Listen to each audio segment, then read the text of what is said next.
Well, you got the right going memo. through the Rolodex in my head of what I could have And thrown Meg's on always to in black. the club. We ready? Break the trend. Good morning and welcome to the Thursday, July 18, 2019 regular meeting of the school committee. At this time, I would invite those who are in attendance who would like to join us in the Pledge of Allegiance to please rise. I pledge allegiance to the flag of the United States of America and to the republic and to the for which it republic for stands, which it one stands, nation, one under God, under indivisible, with indivisible, liberty with and liberty justice and for all. justice for all.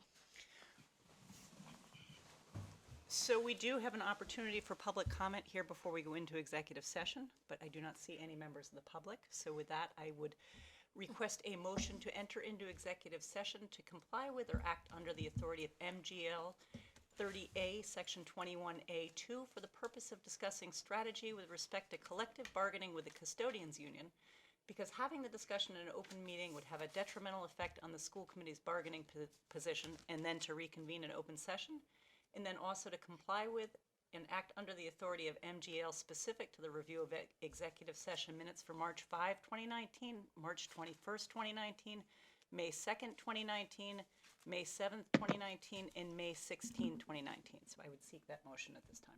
So moved. Motion by Meg, and is there a second? Second. Second by Jen, and we do require a roll call for this, so I'll start down there with you, Amanda. Aye. Meg. Yes. Jen. I am a yes, and Mina? Aye. And that enters us into executive session at 10:06 a.m., and we will return back here when we are concluded for open session.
calendar with 4 of the presentations with you on Google Drive. Yes. So if you're able to access that, I can tell you which ones to Yeah, run. I know one's a calendar, one's the Norm's letter.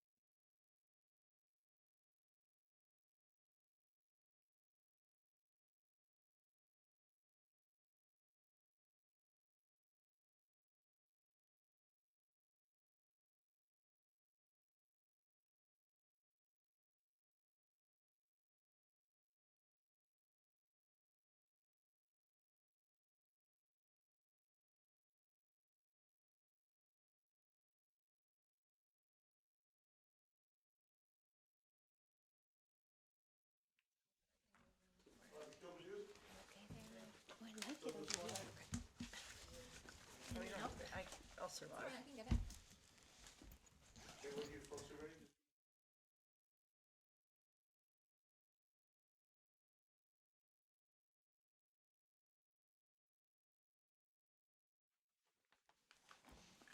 Oh, it's the robot, is that it? Robot B9, yes. Thank you. You don't want the 5G one, B9 works better. All right, so You ready? we're ready here? Ready.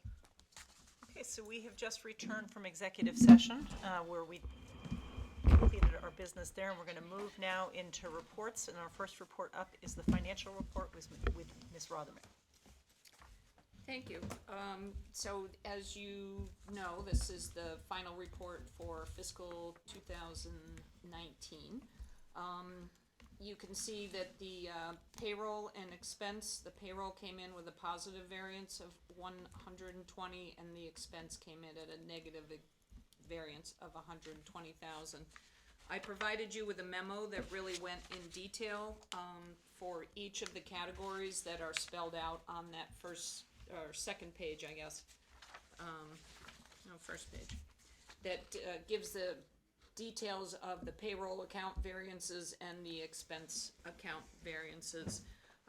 In addition, if we can combine, you also see that final year-end transfer, which enabled us to keep some money in the building revolving account as well as keep money in the circuit breaker account. Both will set us up in a better space going forward for our budgets in the utilization of those accounts. So I guess because that memo is so long, I wouldn't really get into the detail, but really just if you have questions. I just want to thank you for the memo. I think it was really clear and easy to read. I really appreciate the work to explain the numbers. So it was nice. Good, Yeah, agree. It was. Like after I read it, I thought, For some all right, reason, that makes I'm sense. No sorry, questions. for some reason I'm not able to hear folks very clearly. Sorry, Mina, it was Amanda, and I just said that I really appreciated the time and effort to put together this detailed memo because I felt like I read it and I understood and it was clear and it was nice. It was very easy to digest the year-end report. Absolutely. I don't know, Amanda, if you had any questions. I don't. So I felt the same way, and I felt like the detail that's provided, the description that was provided, it was excellent. So thank you, Susan, for sharing that. I do have a few questions for you. One was around the total line item for the revolving funds. The question is how much of those monies will be carried over for next year? So those are school revolving funds, so the entire fund carries over. The entire balance carries over for next year. Okay. The second question I have is, just looking at the over and underutilization, one can notice that for the subs, the budget to utilization seems to have increased across the schools from what was budgeted except the high school. Can you or Dr. Kavanagh share some detail around that? And what is the hiring or assessment criteria for subs? Are we having them for extended periods? Does it have anything to do with the growth that we're having? So I'll take a piece of it, and Dr. Kavanaugh will take a piece of it. if you look at the historical actuals, the elementary sub-budget has always gone over budget. So I believe if you probably back several years, that budget account was probably cut in an effort to balance the budget. The middle school and high school sub-budgets are significantly higher than the elementary. So I think that was an area that probably was used previously to balance the budget because the actuals have always gone over. So I think this is something that for fiscal year 21, we definitely need to line up those accounts really to be more in line with what the actual history is. And again, you know, subs in terms of predicting on an annual basis is very difficult. You don't know if somebody is going to go out just for a short-term illness or a long-term, whether it is a maternity or any other issue that somebody would request a longer-term leave. So the exact prediction of how to do that really doesn't exist, and looking at historical actuals is really a better indicator. Okay. Yeah, I'll just talk a little bit about the hiring of subs. So we are constantly hiring subs in the district. Every couple of weeks, one of the administrators will sit and conduct substitute interviews.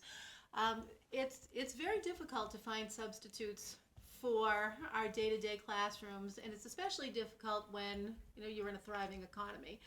We pay about $85 a day. There's sort of a little formula that we use for that, for day-to-day subs. And so what we try to calculate is what we call our fill rate.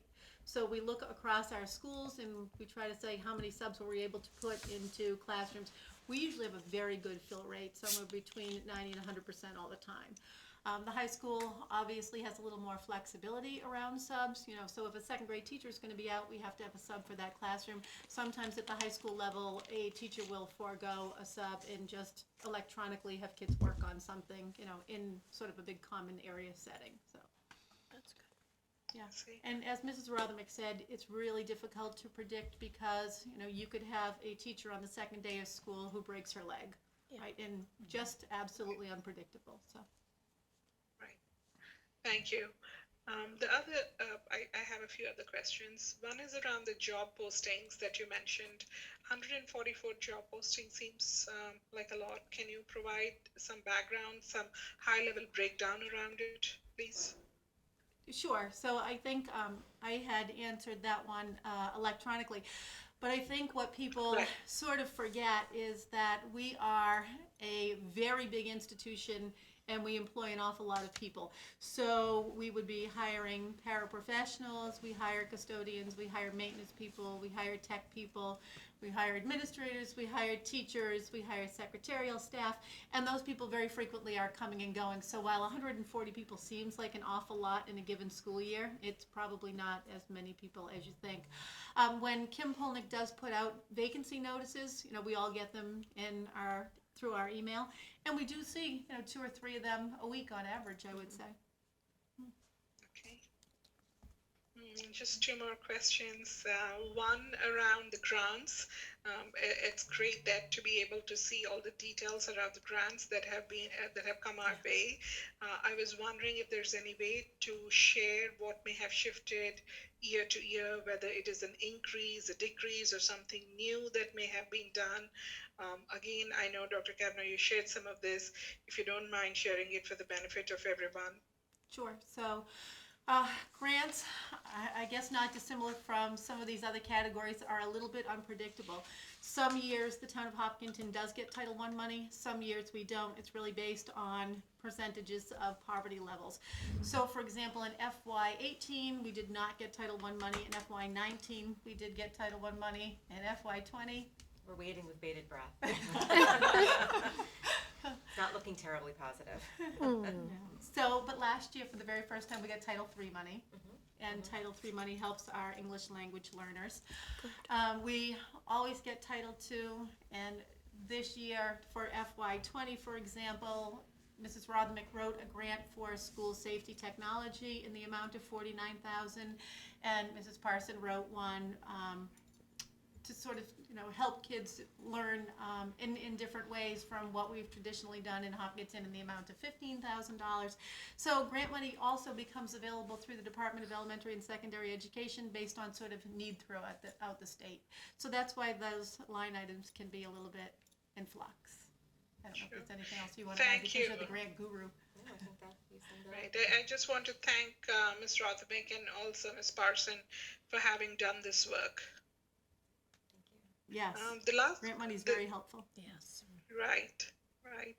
And the last question I have is around the legal fees, which seems to be shifting close to 100K. And, it's about 35K over what was projected. So I was wondering if there are any measures we can take to contain this. Well, again, I would say that's one that's very hard for us to predict.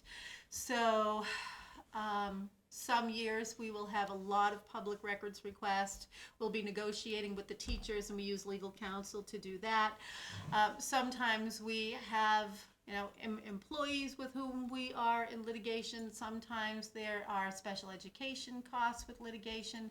Sometimes there's litigation that happens between the school district and kids and families. So, Legacy Farms, I think, was an example that we used a lot of legal counsel to sort of help guide us through that process. So, I think it just depends on need in a given year, and, strange things happen. Right. Again, I want to thank both Ms. Rothermick and you, Dr. Kavanaugh, and whoever may have been involved in pulling this report together. As Amanda said earlier, it was, very readable, lots of detail, and, just looking through data and making sense of it was so much easier. Thank you for doing such a great job with this year-end report. Well, that was all Mrs. Rothermick, so thank you. Okay, so if there are no more questions on that, I think we're ready to go into the superintendent's report. Sure. My report is very brief today. There we go. Whoopsie. A little excited. I just have a couple of things. So I don't know if you've been following this, but the athletic center at the high school finally got a brand new floor. And over the past 20 years, they've suffered water damage at times. So this is just a photo of the floor. You can see it is gleaming. If you have an opportunity to take a look at it, you should. It really looks beautiful. Right here, there probably are a couple more coats of poly that need to go on, but other than that, it's done and looking fantastic. So thanks really to Tim Person for getting that all going. We also have a couple of pictures of the bus parking lot. Work is underway. Very exciting there, and we anticipate that we'll be ready for the opening of school. Fantastic. That's fast. Now, that looks like the grading has been fixed to bring that level with the road back there already? Have you seen Is it? it?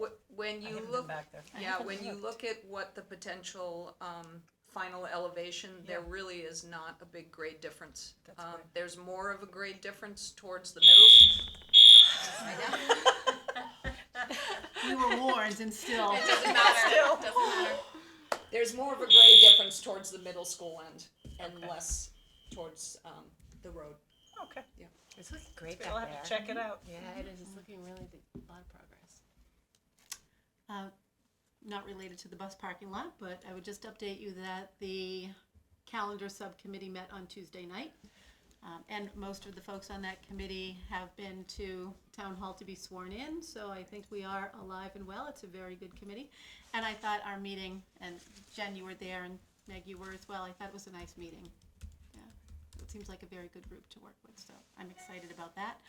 Our policy working group met, and this is just for Mina, I know that you are waiting to hear about any prospective changes to the naming policy, but I don't think that we are bringing anything forth right now. So, Thank you for sharing that, Dr. Kavanaugh. And the last thing that I have for you, as always, is enrollment. This is enrollment on the screen. What you see is enrollment as of last Friday, but I did bring hard copies of this very morning. So, yes, you can take a look at that. There implies some change. Because it Friday. stayed level for 2 weeks, didn't it? At least, yeah? It went down. Yeah, it went down. It did not go down. Okay.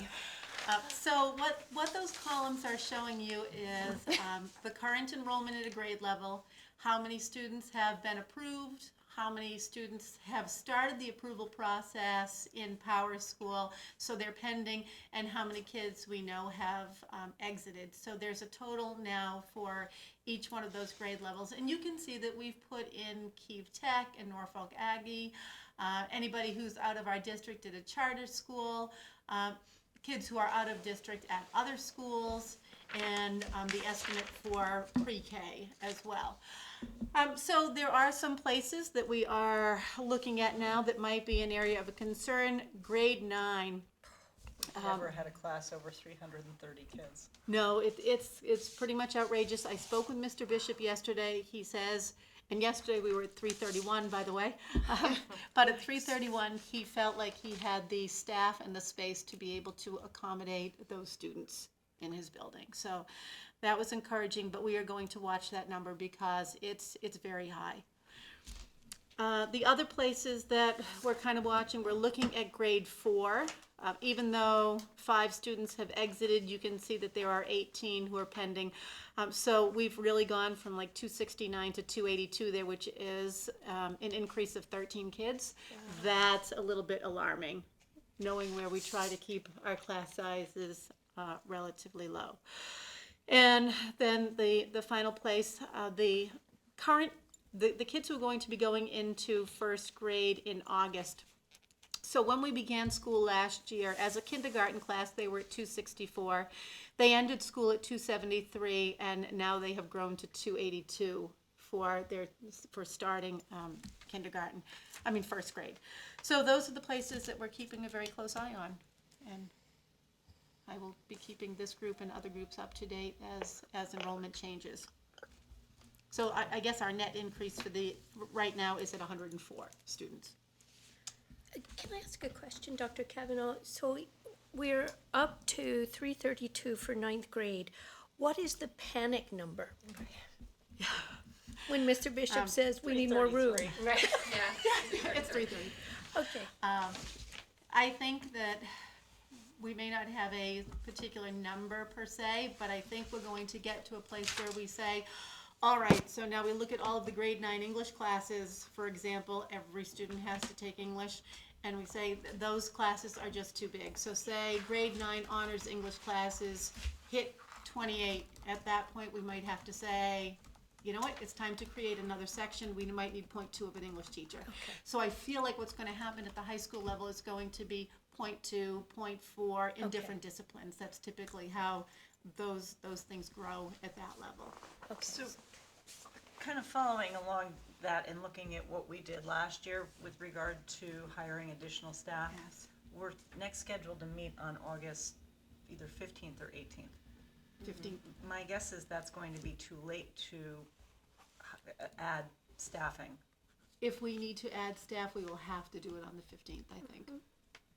Would for it to be in place for the worthwhile, start of but school. would it be something where it would be beneficial to have the school committee convene ahead of that meeting, even just for that one issue, to allow the staffing to be in place? I mean, would they be able to be in place for the start of school if we did it on August 15th? Or do we That's really one week need it ahead of before. time? Yeah. Right, Yeah. right, I see what you're saying. So, I mean, that'd be a rapid posting and rapid hiring process. really would be, yes. I guess what I would say to that is, and the thing about the high school is you do have a little bit of flexibility in that you have like subject matter leaders and, that could be in a classroom, say. To hold it in the beginning. Yes, for a few days, yeah. But I would say that in the event that we need that, maybe we do have to have a special Like an school committee emergency meeting. special. Yeah. Prior to the 15th, absolutely. Yeah, That's a that's great fine, yeah, point. you gotta, it's better to have them in place in time. Yes. Yeah, if we I can. guess, sorry. Go ahead, Mina. I I guess no matter what, it's not an easy situation. On one side, you have to wait for those enrollment numbers or kind of have some idea which way the trend is going. I mean, if you have some pending, you kind of have a sense, right? And from that to making a decision and posting and whatnot.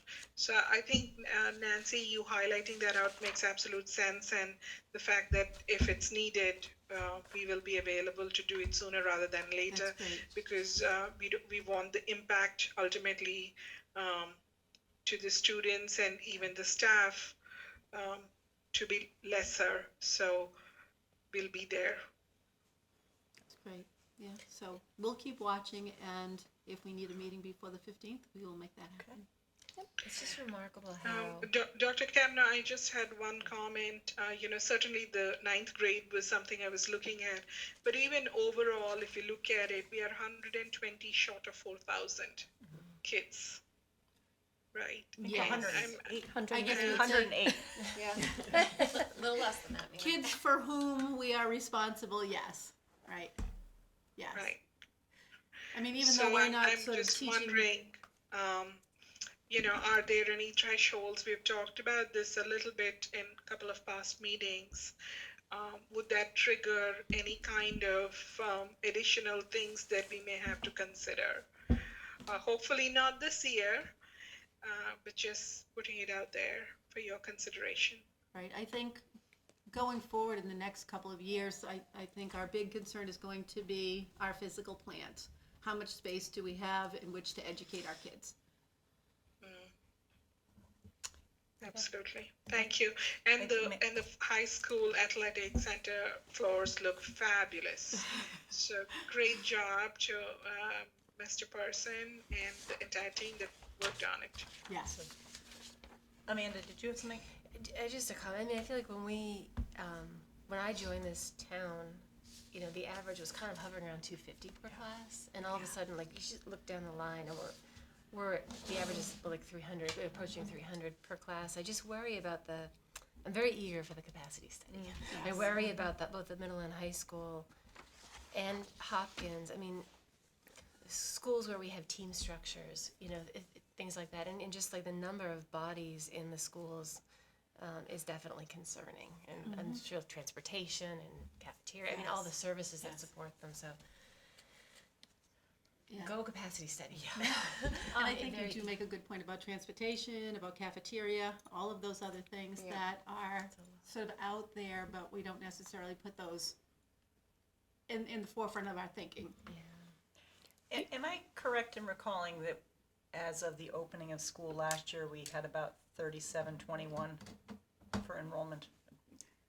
Yes, that That's- is correct, yes. So it seems almost certain that in another year we'll be over 4,000, if not sooner. Yes, and when I think last year when we used the number 3721, we probably did not have the Keefe Tech and the Norfolk Okay. kids in there, but, just because as Georgette and Linda Henderson are keeping these numbers, they keep all the categories, so.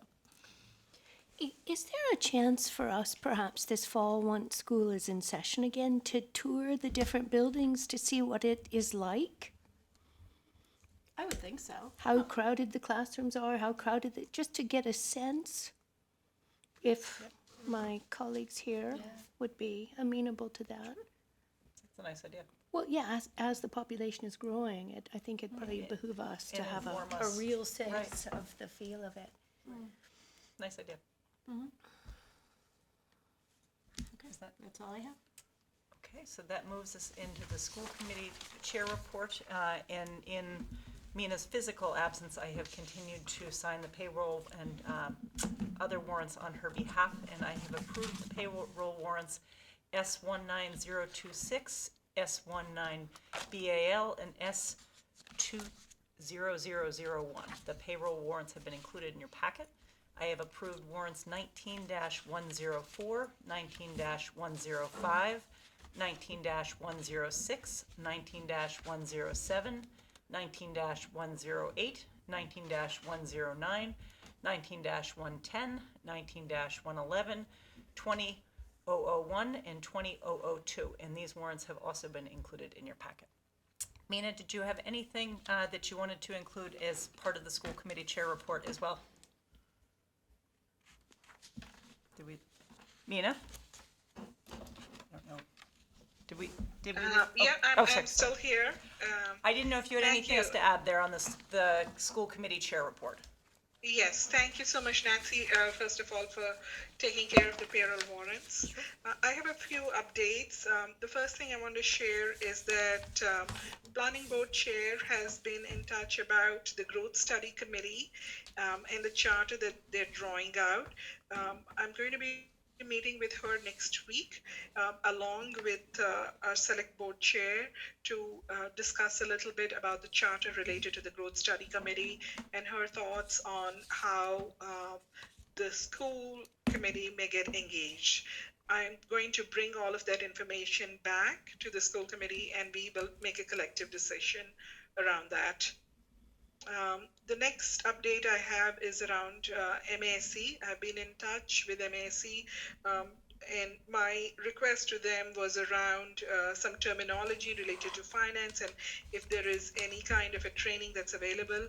Apparently, they don't have anything ready, but they have taken our request and are putting something together for the summer. I've also requested to see if we can have a training in fall along with an informational session. Any thoughts or ideas that folks have on what the informational session could be about, what the training could be about, are welcome. We had discussed a few ideas when we met at our last meeting, but I would love to hear ideas from folks. You can email me or share at this point too. There's a great, I don't know if you saw this, as part of the MASC, we did the first module last year. They have 2 additional modules related to kind of like the next steps up that they go into detail. And I know that Dorothy Presser can customize those as well. I would be interested. Okay. I would be interested in following through with one or both of the other modules. Okay, thank you, Nancy. Mina, I would Any- be Mina. Yeah. I would be curious if they have some kind of training on best practices of community communications, because I know when Meg and I did new member training, there was quite a discussion around blogging and whether that violates open meeting law and whatnot. But sort of, I'd be curious about best practices among other districts in terms of reaching community members. And Absolutely. we've Okay. taken great strides, but I don't really know what other people do and how do they use Facebook versus blogging versus emails versus whatnot. I don't know, newsletters. And I'm sure someone's doing great things. It'd be nice to get insight into that. Yeah. Absolutely. Thank you for sharing that thought, Amanda. And if any ideas come up later too, you can anyone can send a note, and I'll be happy to take that forward. The other one is around, as a takeaway from our last meeting, was a discussion around the school committee goals. Dr. Kavanaugh had suggested, holding off a little bit around the school committee goals discussion until her goals are reviewed and the school improvement plans are looked at. I was hoping to pull a draft together at the highest level of what that goal could be before we define anything further. More to come on that in our next meeting or two. And if there's anyone wanting to partner with me, I would love that. I would partner with you, Mina. Did I hear a volunteer? What she's looking for right now. All right. Yeah. I mean, I would partner with you, and I'd also ask, do you want us to think about goals on our own and come with our own ideas to the collective meeting? Is that another way to partner? Yeah. Okay. That'd be a good idea. Okay. Thank you, Amanda. A couple of updates on correspondence that I received. There's a request from a community member to name a facility in Elmwood. So I was waiting for the update on the procedure and the next steps. Dr. Kavanaugh shared some updates with regard to what the policy working group did. So I'll be sending communication back to that member. The other one was related to a fundraising effort which is underway related to field number 6. The group involved shared some information related to the same. So that's all I have for updates with regard to the chair report. Thank you, Nancy. So do people have liaison reports? Some right now it's a little bit slower sometimes. So, Really, our policy working group met, but it was largely surrounding that naming policy. So we did some work on it, but it's not ready So to rock yet. will that come forward in the fall then? Yeah, probably. I can't give you a No, I don't time need an frame, exact date, but it is coming forward with suggestions in the next few months. Right, Yeah, yes, okay. yes, pending, yeah. Okay, that's great. I had one, which was that I've been working with the Bridge Subcommittee on getting some, and Project Just Because, who has agreed to help the schools to fill unmet needs for students with regard to school supplies, and they're getting things collected now for all of our grades, which is really great, in everything from the calculators to crayons and markers and everything in between. So there will be more, and I have sent that out to the schools so that they are aware of it as well. And then also with regard to snacks and other things that Project Just Because can help us with. So that feels very positive. Nancy, I have one small one. Sorry, did Go ahead. someone No, go else want ahead. to speak? No, I think it's all you. Just a small update on the tech front. I know we are going to be discussing who it'll be next, but I was in touch with the executive director to kind of ask about any training opportunities that may be available and open to school committee members, mostly around innovative programs in any area, whether it is special needs or any other area. Because they do conduct a lot of training. And so Dr. McGonigal said that she would look at the suggestions made and keep us posted. And of course, if other members have any ideas, maybe we need to talk a little bit about what tech does so folks have a better idea to see if we can utilize some of the resources that are available through tech. I think it's a fabulous resource. Great. Thank you. So that moves us then into new business, and item A is the vote to ratify the custodian's memorandum of understanding. And as everybody at the table knows, we did discuss the MOU in our executive session.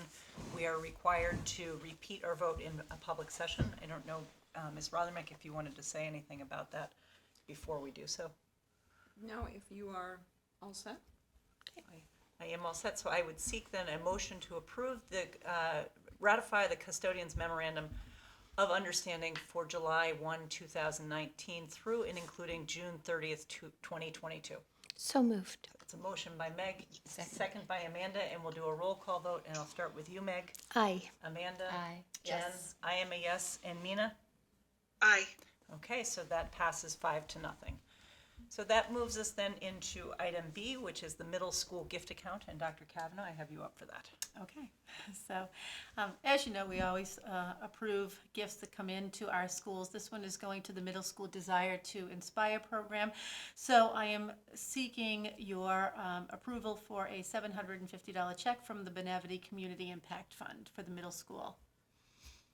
So moved. Motion by Meg. Second. Second by Amanda. A roll call with you, Meg. Aye. Amanda. Aye. Jen. Yes. I am a yes, and Mina. Yes. Okay, so that passes, and that moves us into the Hopkins School gift account. Also you, Dr. Kavanaugh. Okay. So at Hopkins School, there are those programs where kids can create art and families will buy products containing their kids' arts, and Artsonia is one of them. We are looking for you to accept $645.87 from Artsonia to be put into the Hopkins School gift account. So moved. Second. Motion by Meg, second by Amanda. A roll call starting with you, Meg. Aye. Amanda. Aye. Jen. Yes. I am a yes, and Mina. Aye. Okay, so that passes 5-0. And that then brings us into item D, which is B paraprofessionals for Elmwood and Hopkins. Dr. Kavanaugh. Sure. So you know that I had also shared this information with you in a memo. What I am looking for are two B paraprofessionals for Elmwood and one B paraprofessional for Hopkins.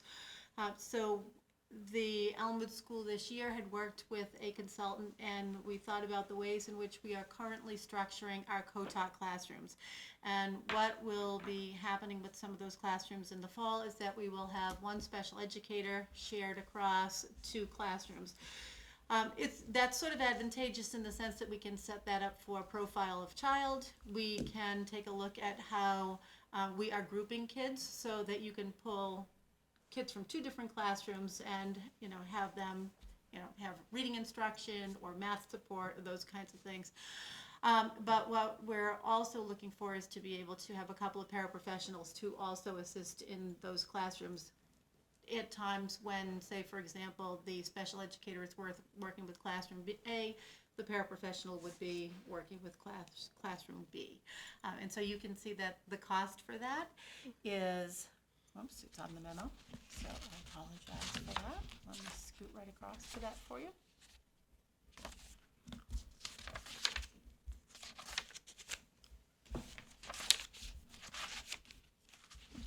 The cost for that is $23,545 per para, which is $70,635. We are hoping to be able to use some of the appropriated money from Legacy Farms if we need to, but because we have thought about those monies as being, somewhat sacred, if through personnel attrition or salary reserve, some other funding becomes available, we would use that before we would use the Legacy Farms money.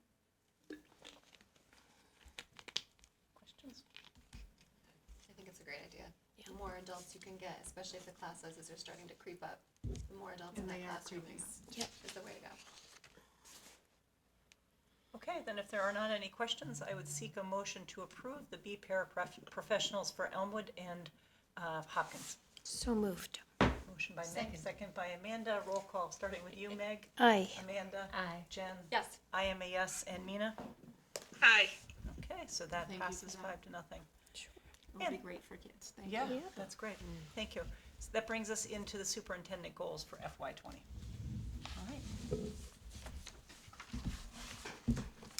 So I've also shared that document with you, and just to be very clear, these are in draft state right now. So I do in fact invite your feedback. This year I have 4 goals here. The first one is a district improvement goal, and it is directly related to enrollment growth, and it focuses on our school facilities.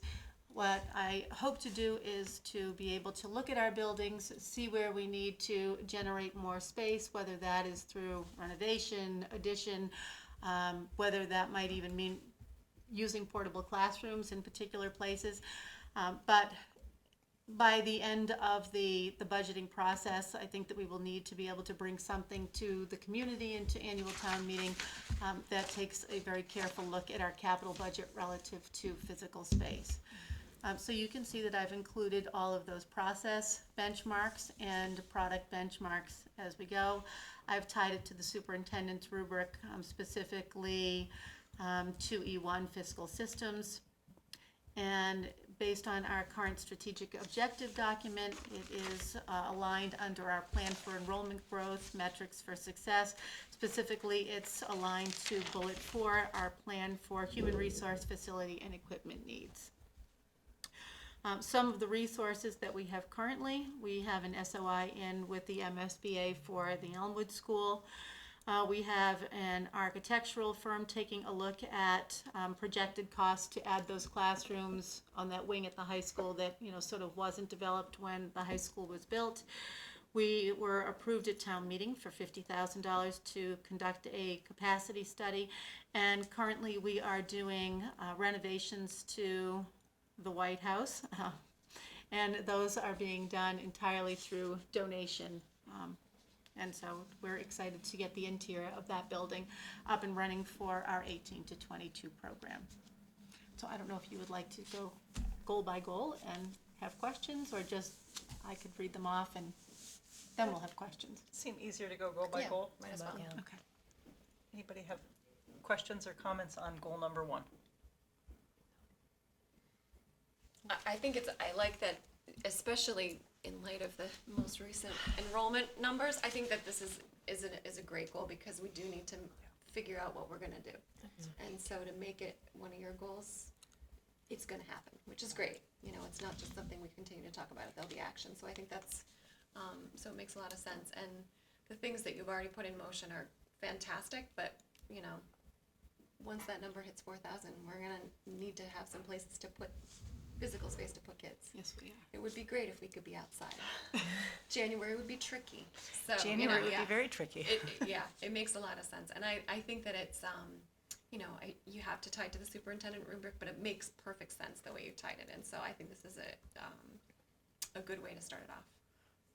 I agree. I think the community is really feeling a little bit of unease with the growth, and I think this will help for people to have a pathway for how we're going to move forward and how we're going to be able to be proactive and to embrace the growth that we have in a way that is beneficial for all of our schools.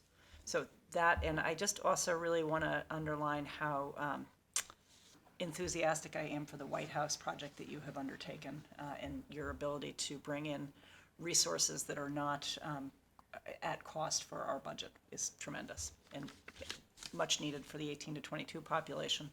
I've heard As a lot well. of people talking about it. Yeah, Just, yeah, in the community, people are talking about it, yeah. will great. allow for some great programmatic changes that you have talked about in the past, so I am excited for that. Yeah, and I could not do this without Tim Person, so, and Susan Rodmick, so thank you to that whole group in our organization. And you mentioned that you're Dr. going. Kavanaugh, sorry, Meg, you were saying something. Please go ahead. Thank you, Mina.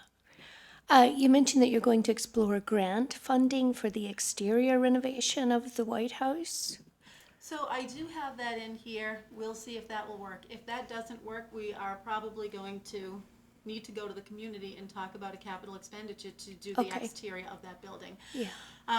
One of the things that Mrs. Rothermick, Mr. Person, and I did, we went to the basement of that building, and it's very interesting in there. The foundation is built on great big timbers, so it's like trees that are holding up.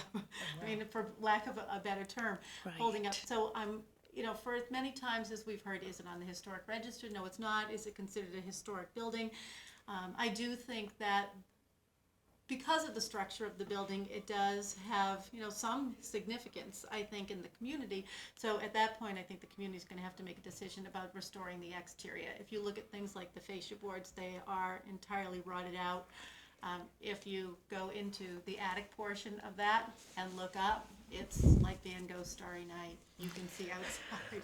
Right. So there is an awful lot of like real construction to be done on that building. Will any of the interior renovation be threatened by the state of the exterior? Because I know that there are great Arctic gusts blasting through that building in the winter.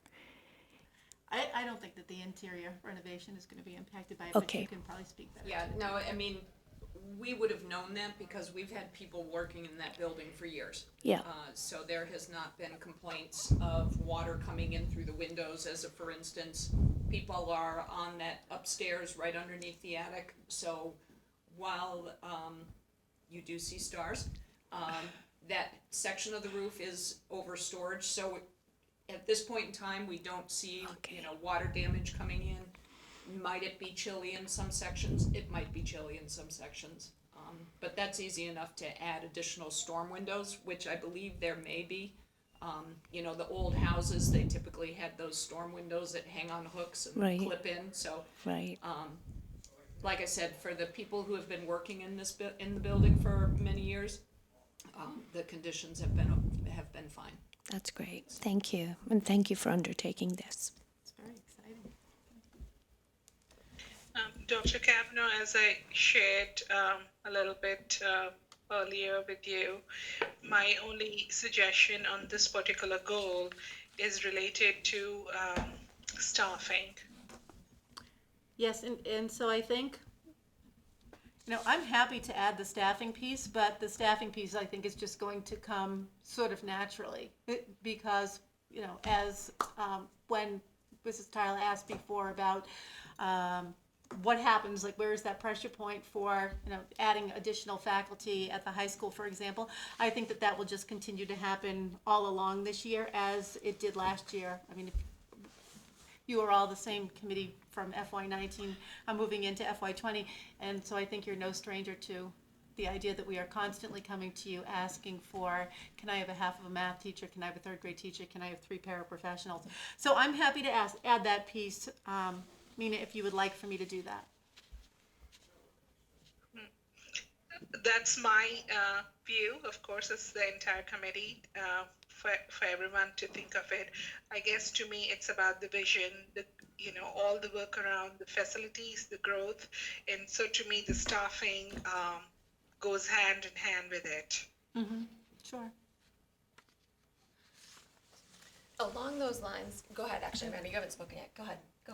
No, I mean, I had asked to take a look at the RFP of this, just to get a sense of what the scope of what we're asking for was, specifically on the study, because I think I'm 1000% behind this goal. I think it's excellent and urgent, so this year for me is the right year.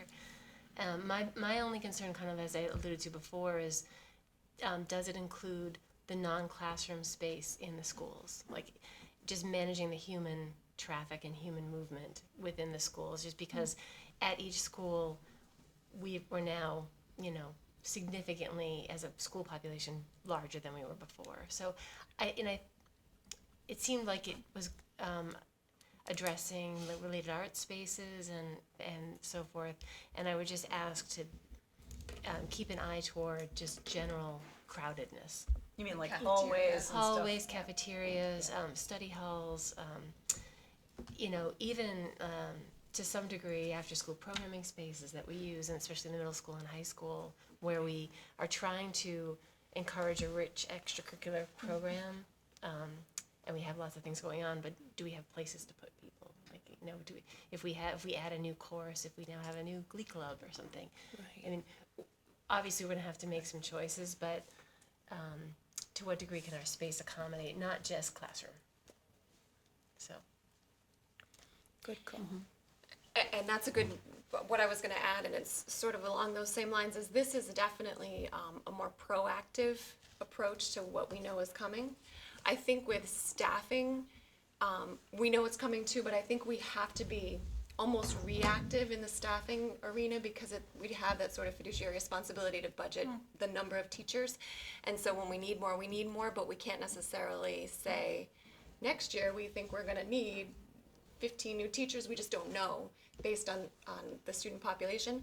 But this is a proactive goal in that we know we're growing. We know our buildings are going to be bursting at the seams soon. So we know we need physical space for students and staff and all the other human traffic in the building. So I appreciate the proactiveness of it, but also, to Mina's point, for sure, staffing is critical, but I feel like they might be two separate things, because this, we know we're growing, we're gonna need it. Staffing, we know we're growing, but we don't know when we're gonna necessarily need those teachers and paraprofessionals. I think the other thing for me that makes buildings just a little different from staffing is that if you decide that you need 0.6 of a math teacher, you post the position, and in a month's time you have 0.6 of a math teacher in a classroom. But if you decide you need 4 high school classrooms, it can be 2 years from the time you have an architect look at the project to having kids actually in the building. If you're thinking about an SOI through MSBA, it can be 5 years from the day you submit to the day kids walk in. So it's just Or more. Right. Maybe 10. So that makes sense to me. Yeah. Anything else on goal number 1? Then we're ready to move into goal number 2. all right. So goal number 2 is sort of a carryover from last year. This is not only a district improvement goal, but also a professional practice goal. The goal states understanding that staff growth in areas of diversity, sensitivity, equity, and inclusivity can't be fostered by professional development alone. So I would like to continue sort of that some of the grassroots methods to build the repertoires of our administrators, faculty, and staff with the hopes of ensuring greater social and psychological safety for all students. I don't want you to think that I'm not looking to bring in someone to do some kind of training with our staff.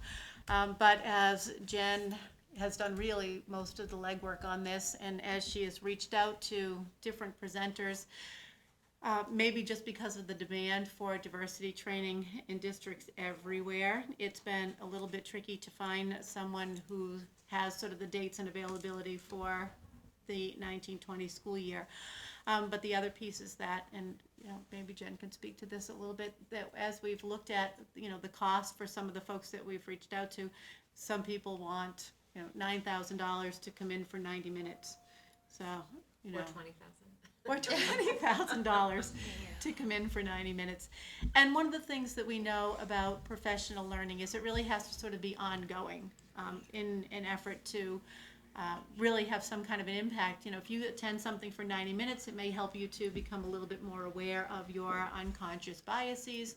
If you attend something, you may walk away like very pumped for, the learning that's just happened, but without that, sort of recursivity of the learning, it kind of fades from us. So you can see that I do have some process benchmarks there.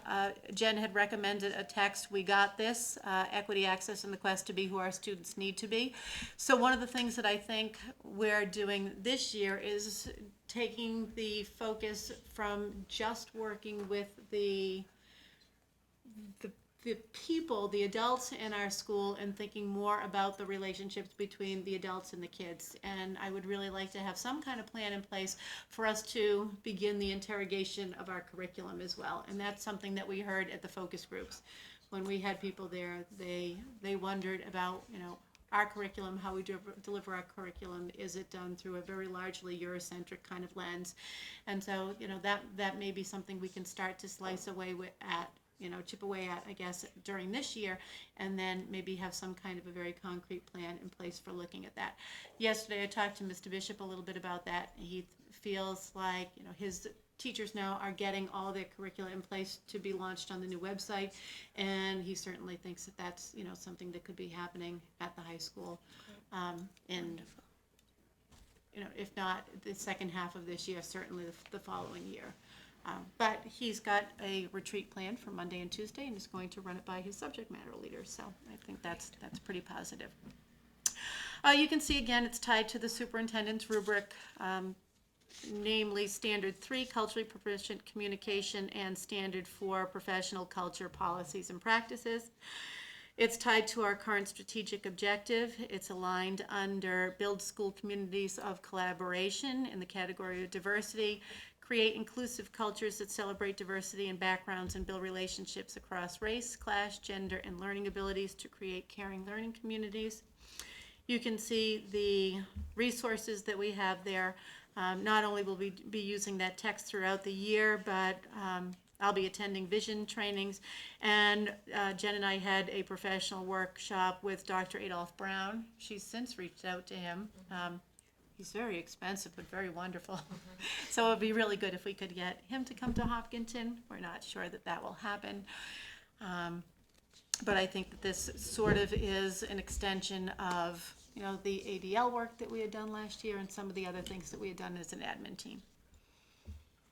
I'm very excited about this goal in particular. I like the idea of the curriculum interrogation plan, only because I've learned very much recently about doing the same with the curriculum we teach, and trying to locate texts that reflect the cultural backgrounds of the students more completely so they can bring more of their knowledge into the classroom has been a great benefit. So this is going to be great. Thank you.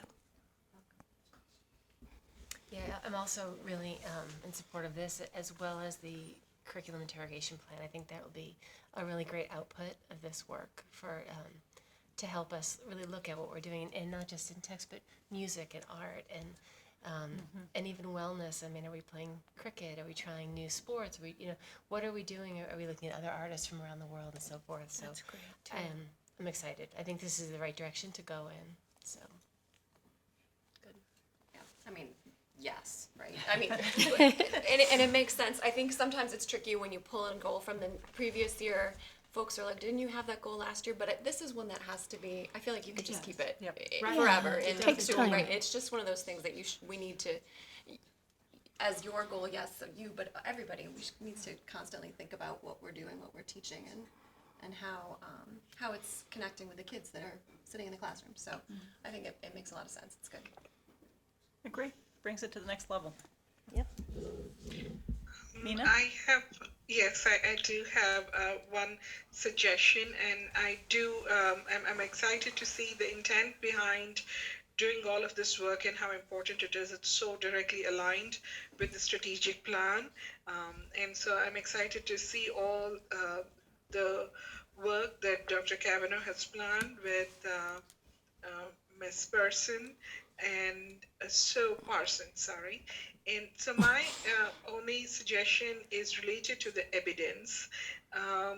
What I would want to see is what is the impact of all of this work to students? And so, we had done a baseline survey last summer.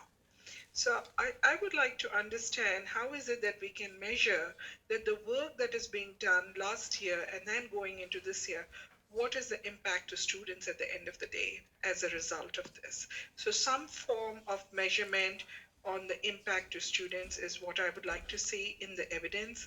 If Dr. Kavanaugh, you can think about some ideas of what those evidence could be, whether it is a survey or a series of surveys or some other ways, I think that'll be very helpful.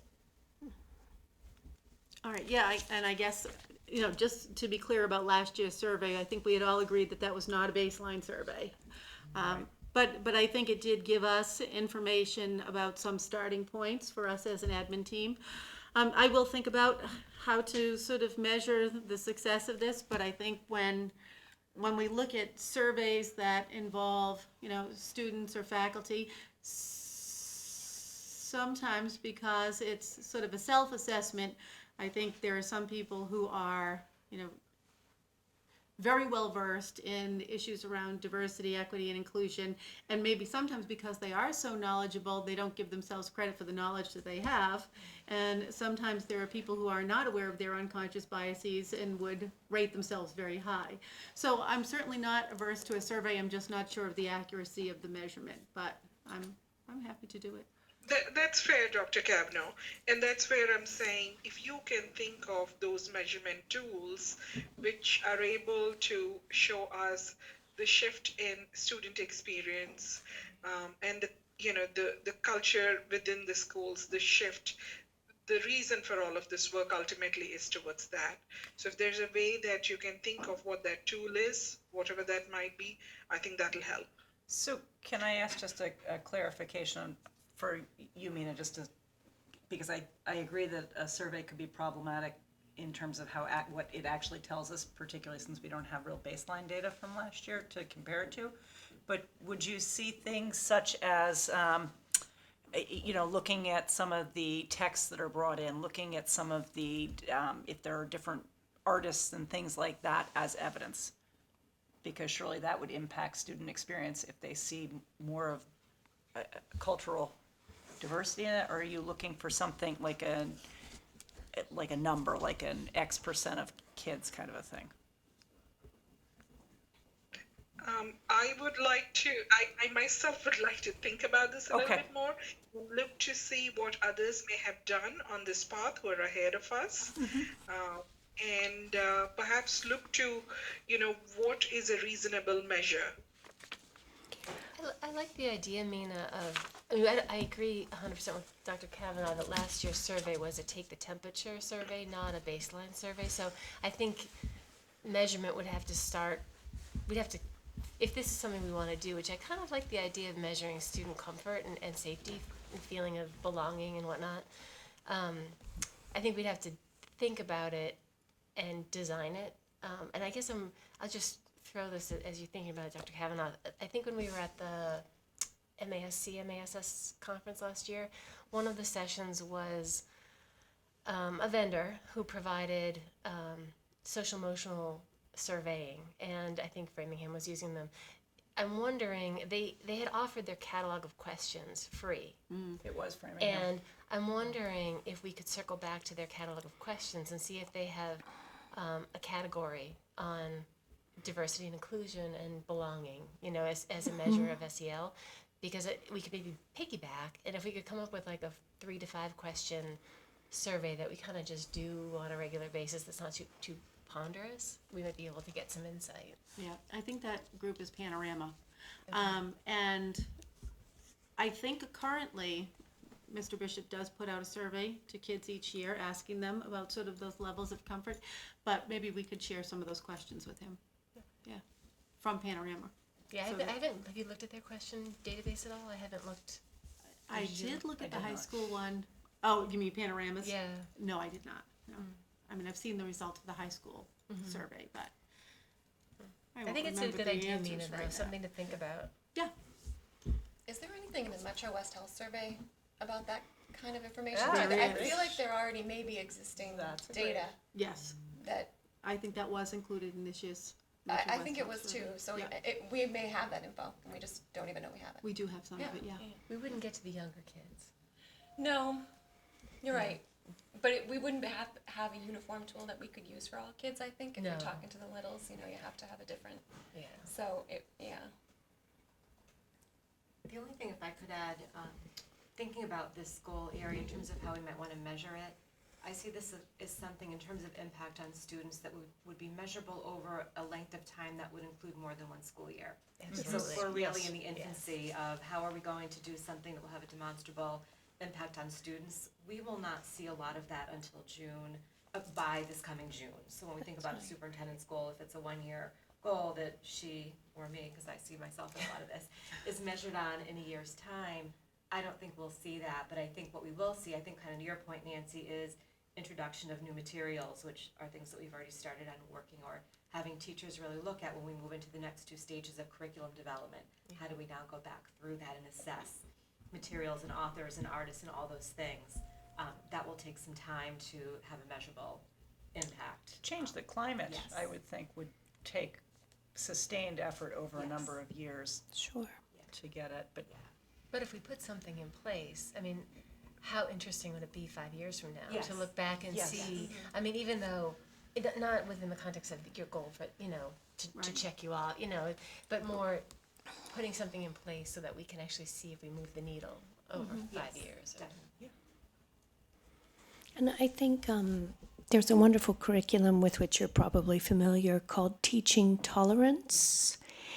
And I think the way they measure success in those programs is over a longer period of time. And they take a look at both students' and teachers' reflections. So they'll have the student, for example, write something about their sense of identity at the beginning of the year and how that shifted by the end of the year. So I'm not sure a survey would even capture that kind of intellectual and emotional growth. I think some written or even, videoing the younger kids is a way to capture it. But this is great, it's all good and it does take time to measure, for sure. all right. Then I guess if there's no more on goal number 2, we're ready to go into goal number 3. Okay, goal number 3 is a professional practice goal. I'm hoping to grow my communication between sort of families and this community and elected officials over the next year. And again, you can see I have process and product benchmarks there. I think I started with my first year last year, with some good community engagement, but I think that there are other ways that I could reach out to the community. I know that I attended a lot of sort of singleton events and dealt with parents on individual basis, but, to sort of reach out to all families with more frequency, I think would be helpful. So you can see that it's tied to at least 3 places under standard 3 of the superintendent's rubric: community and business engagement, culturally proficient communication, and family concerns. And then it's tied to our current strategic objective under build school communities of collaboration, community and stakeholder partnerships, grow partnerships between families and schools, and also aligned under the plan for enrollment growth, community and stakeholder partnerships, build impactful and engaging communications and partnerships with elected officials. So it does feel like the strategic objective document as well as the superintendent rubric sort of put a lot of emphasis on this kind of work, and I think that it is a place where I could personally grow and professionally grow. Any questions or comments? I have no comments on this one. I love the blog. I was going to say that too. I love the blog. I hope that people Well, there's find one it installment. and read it as it comes out. I think I have learned a lot through you, from your voice and your experience and communication, that I often wish people could hear. So Yeah. I'm excited that there's a medium, at least for you to, on a periodic basis, share some reflections on things that are happening in the world or of education or child rearing, whatever. I had also, this is maybe for us, Mina, for our discussion on our goals. I have a little feeling that maybe there's an opportunity for a joint goal with school committee here. And I don't know that that's ever done, and I don't even know what that looks like, but I feel like in the one space where school committee operates, it's in connecting with the community. And I don't know, I just throw that out there for thinking, as people are thinking about our own goals, how can we dovetail into this or play off of this or what? I don't know. Amanda, I'm actually having a hard time hearing you. Did I hear this right, that you're talking about, some form of communication with the school committee? I was just suggesting that maybe this isn't, I don't know, Sure. we've never done goals before, so I was thinking that maybe this is an opportunity for school committee to think about maybe a joint goal with the superintendent around communication. I don't even know what that Right. looks like, but I just had that feeling and I thought I'd share. Right. I personally think that's a great idea. First of all, I really like that, there's going to be a blog, and I love the way Dr. Kavanaugh writes. I think that's one of her biggest strengths, and I'm looking forward to this blog and reading it and learning from it. And I'm hopeful that a lot of people in the community, students and parents, are going to benefit from this effort that Dr. Kavanaugh is making. And to your point, Amanda, I think if we can have some kind of detail around all the key decisions that have been made through the school committee meetings, I think even some kind of information around that would help. And in fact, shared something around that. And Dr. Kavanaugh, do you want to speak to that a little bit? I'm sorry, say that again? We exchanged some emails around possibly sharing some of the decisions that are being made at the school committee meetings and sharing that with the community in a regular basis. Oh, do you mean reports? Yes. Okay, yep, so I recall. So we did have a conversation about bringing more reports to this body, and I think that, maybe that would have to come from sort of your interests as well as things that we as a school department think are important to sort of share with the community. So for example, I know that, in the past we've had conversations about should we have a presentation that shows, sort of the growth and achievement of students on IEPs? Should we, have that sort of very traditional MCAS kind of a presentation that Mrs. Parson would do annually, or are there other aspects of sort of standardized testing or MCAS that, as a school committee you would be interested in?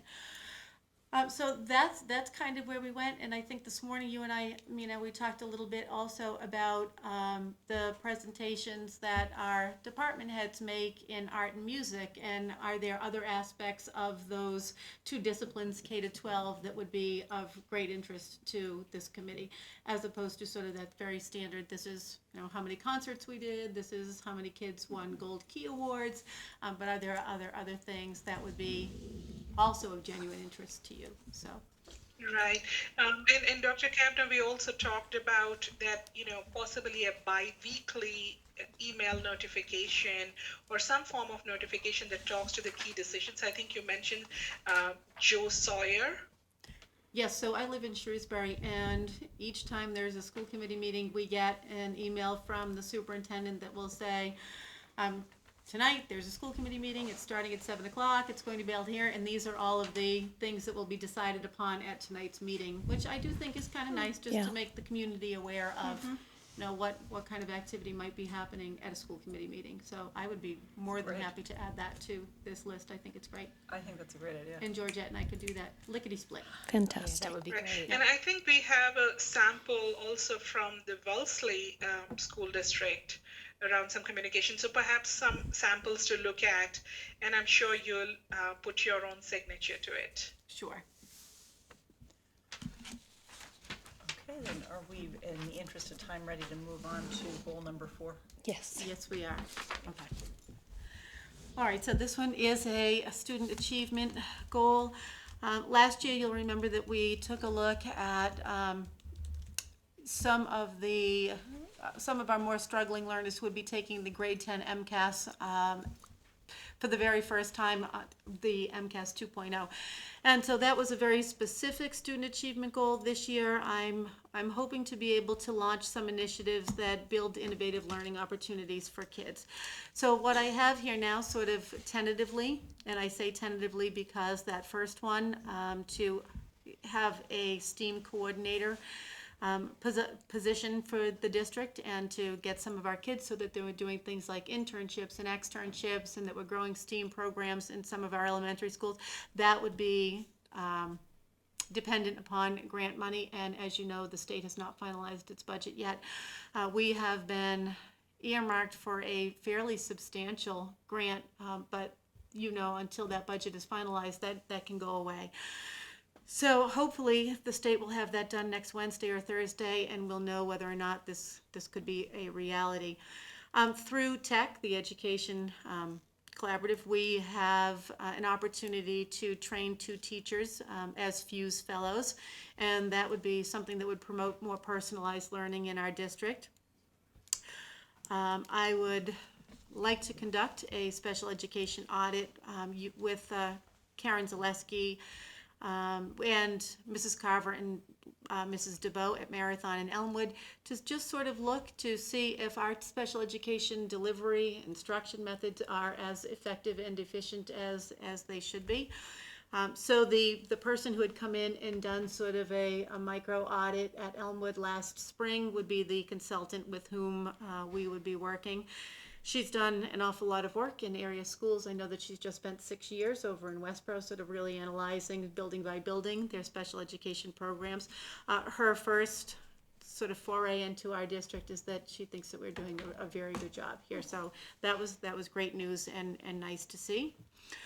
Mrs. Parson has started to do an awful lot of work on guided inquiry, and we're really excited about that. That's not a maybe, that's a definite for us. And at some point, maybe that would become some kind of precursor to project-based learning. But what we know about guided inquiry is it gives us that sort of research and autonomy, those kinds of skills that kids need to be able to really guide their own learning with just assistance from teachers. And we have an awful lot of work going on at the high school. So number 5, I may be revising, because I think that this minimizes what's actually happening at the high school in terms of SEL. And when Mr. Bishop and I have talked about SEL, we are in agreement that SEL seems to be that thing that we react to often at the high school level. SEL is probably not dissimilar from those kinds of implicit biases that we have that just keep building over time in our heads, and one day we become aware of them.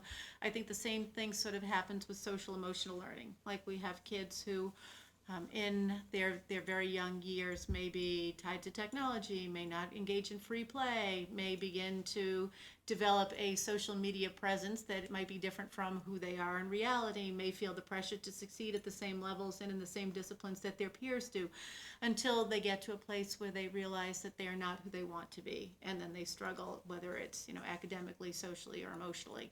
And I think that's what gets us into that place at the high school. So while we have that piece there focused on the high school, I'm hoping that a lot of my blogging and information that goes out this year will be information around SEL targeted toward families that have, as we would say, little persons in their house.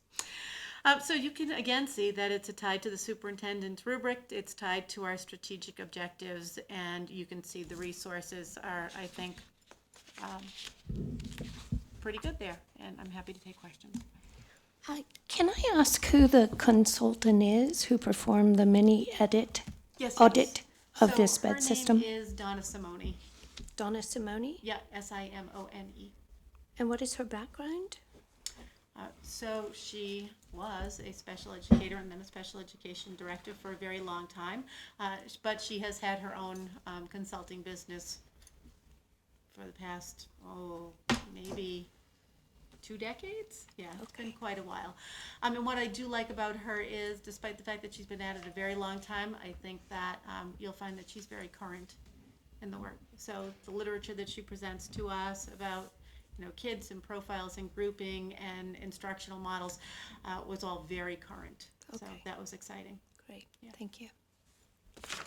My only comment on this goal, and we've talked some about this, and I don't know, how we fold this in, but I love that we're bringing in new learning initiatives and the idea of like a STEAM coordinator who can create and offer internships or externships and so forth. It's wonderful.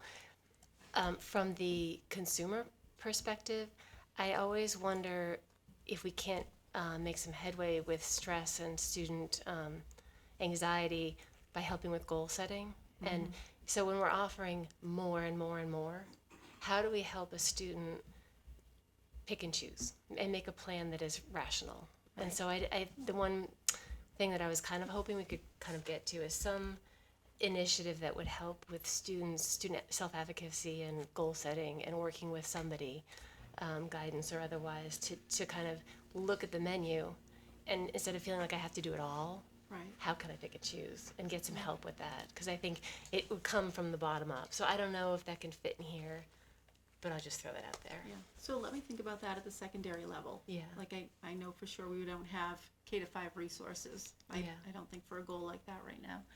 You are doing PBIS work and that sort of At thing. the elementary level. So, yeah. Dr. Kavner, you mentioned a little bit about blogs as a mechanism to reach out to parents, especially around SEL. And, over a period in time, we have discussed this, that families are a big part of the equation, especially when it comes to SEL. Do you think we should do or target more than blogs for this year? Are you able to do that? Are there any thoughts, ideas around that? So I think historically, if we try to do things like, bring in speakers, I think that those things are sort of met with, I think limited success. After parents have worked a full day and put dinner on the table, and then they have to go through the homework process, I think that sometimes just sheer exhaustion keeps people at home. So I'm sort of happy to think about other ways to bring folks in, to that kind of learning, to disseminate that kind of information. I guess there's nothing to stop us also from sending out, sort of an email blast that says, this is what the blog says, or, these are some of the other places where you can find resources. I would be more than happy to do that. Here's a great book to read. If I could add, I think Right. there's a lot of Um, activity. but- Sorry. Oh, no, hi, it's Jen Mina. I was thinking ahead, Jen. that there's a lot of activity happening right now in terms of planning at the high school level. And I think that what we've kind of been talking about, or at least what I personally am thinking about, is how SEL can be rolled out in so many different ways. And so at this retreat that Carol was talking about that's happening with the high school next week, many of the agenda items are targeted to exactly these topics. So talking about student passion and what are topics that we can get students really inspired by, and thinking about different pathways for students that really make sense based on student profiles, and voice and choice is one of the things. So I think we're talking about, or what I'm hearing the high school talk about specifically, is how do we really embed some of this instruction with all of our teachers. And I know they're thinking about providing PD for all teachers and really trying to get them up and running. And I think what you talked about earlier, Carol, was bringing in the SMLs, because they're really some of the movers and shakers in the high school in terms of leading departments. But I think people might feel reassured if we hear at some point from the high school on some of the work that they're doing, because they are doing a lot. It may not take exactly kind of what we all have in our heads, but I think when we see all of these different pieces put together, people will find it to be pretty impressive. Sure. Thank you for sharing that, Jen. Dr. Kavna, I particularly liked how this goal, touches on so many areas and kids with diverse needs. So I'm excited to see this particular goal unfold. Great, thank you. So, in the interest of time, we're gonna bring this back again to our next meeting, and because that we would be are great. actually about 50 minutes behind schedule. Okay. So I would like Let's get him going. to bring the district website to jump that ahead, because otherwise they're gonna be Hanging out. hanging out for a long time. There'll be and people then we can- weeping in the audience. And then we can look Get at at what that. makes sense to move forward with that has to happen today, and if there's some stuff we wanna move to the next meeting, we can do that, but let's Great. go ahead with the website presentation. Mr. Ghosh. He's like, man, I thought I had another hour. Still adding content to the website. Which, by the way, looks beautiful. It has been exciting to explore it kind of on my own, so. Yeah, it's fun. It's been fun. Fun or fun? Fun and funny all at the same time. I may need, is this? We have a presentation I think that HCAM has, but we Okay. are out of order Okay, from, one. I'm not sure if, I can go ask them. Thank you. Yeah, I didn't know if he wants me to plug in directly, or do you want to show? Because you're not connected to the I'm screen not, either, right? no, I Okay. think, I don't know, I There we think if you wanna do, a live walkthrough of Yeah. the site, you have to plug Yeah, in so directly. in the past, they've run a cable to that screen. Which I can maybe steal. Goes well beyond my technological. I'll just wait for something magical to happen. There it is. There we go. see? What's that? The meeting agenda and handouts usually be on a table. Are they somewhere else? They are available online. Yeah, that's right. If you go through the town website, I know it's on there for sure. If you click on the town calendar, No, I know how to get that. but Okay. She said she brought the very latest from moment physically in person, but it might not. Oh, Oh, we I have can give you that. one Oh. of those. Sure. Oh, yeah. We have a viewer. yes, at the time we did not have yours. Oh, I just have to plug in that one? Okay. And turn on the power. Got it.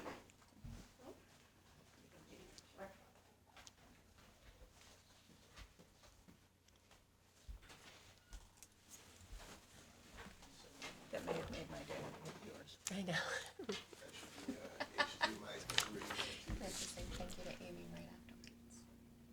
All right, I'm gonna use this as a mini break. Okay, we're gonna take a break then. So we're gonna take like a 5-minute break, since we will no longer have Technological quorum. break. Technological break, for 5 minutes. I'll be back in 5 minutes as well. Okay, Nina, Thank you. You'll hold down the fort here together. we will. I didn't use the ladies' room, so that worked well. I was concerned about getting up with, when Meg did the quorum.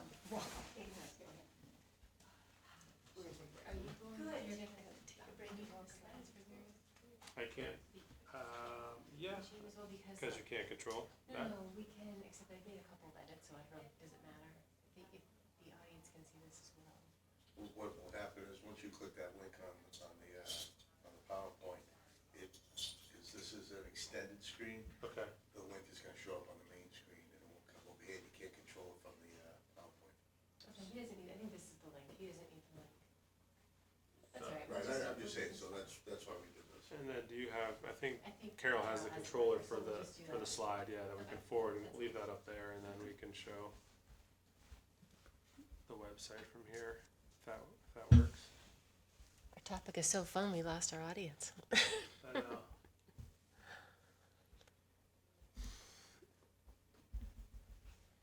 So you're gonna do the first couple slides, man, and then I'm Yeah, just gonna that's do the fine. live, Yep. the live. Oh, yeah, you saw it? walkthrough. All within 14 minutes and 14 minutes. 59 seconds.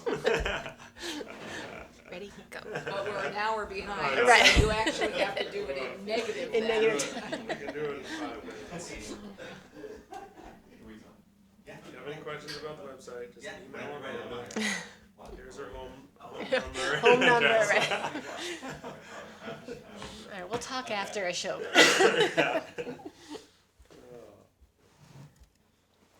Hey, Jim, good to see you. All right. See you too. How was your day? Good. I think I still owe you guys an announcement for motion for vote, or no, you didn't do that? No, we just, no, I just wanted to do the regular one. I did the one that we talked about at the meeting. Is that okay? I said to Ashok, our topic is so So exciting that people just I sent you that last fled. email, like the list of the playlist. the website? Oh, Never feel that way. No, I know, now everybody's doing laps up and down the hallway waiting for the restroom. oh no, the other one. Playlist that we will be updated, so we're gonna call it current Hiller seasons. And then whatever ones that we're covering will all show up there. So girls basketball, and boys basketball, and volleyball, they'll all show up right from that link. And they'll switch out as we update, without you having to update the website.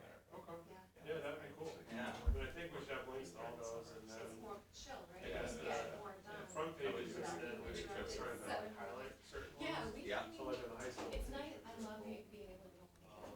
And you have anything like sixth grader in your house? HHS today, yeah. And once you've seen that, can't you get?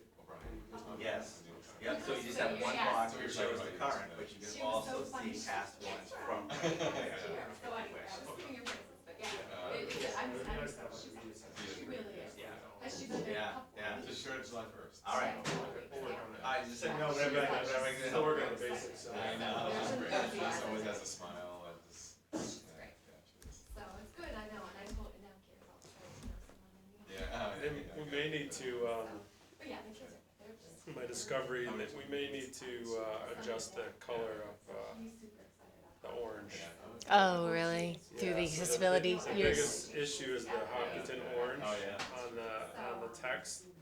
The contrast difference between that orange and the white doesn't meet the minimum ratio Interesting. of 3 to 1. It's like 1 to 2.91. Okay. So I emailed them to say, and the same thing's happening with the footer. Yeah. The white phone numbers, the Okay. contrast between the white and the green isn't great enough to meet the minimum AA accessibility standard. Okay. And so there's errors on, since those two things appear on like every page pretty much. Yeah. So I emailed Final Site and so we're gonna have to work. So we might have to alter the orange, Yeah. make it, bump it up to make it darker, a little brighter, just so there's the contrast there. So, That's good to know. but yeah. Oh, Okay, now so things are looking good. Did Site Improve find that?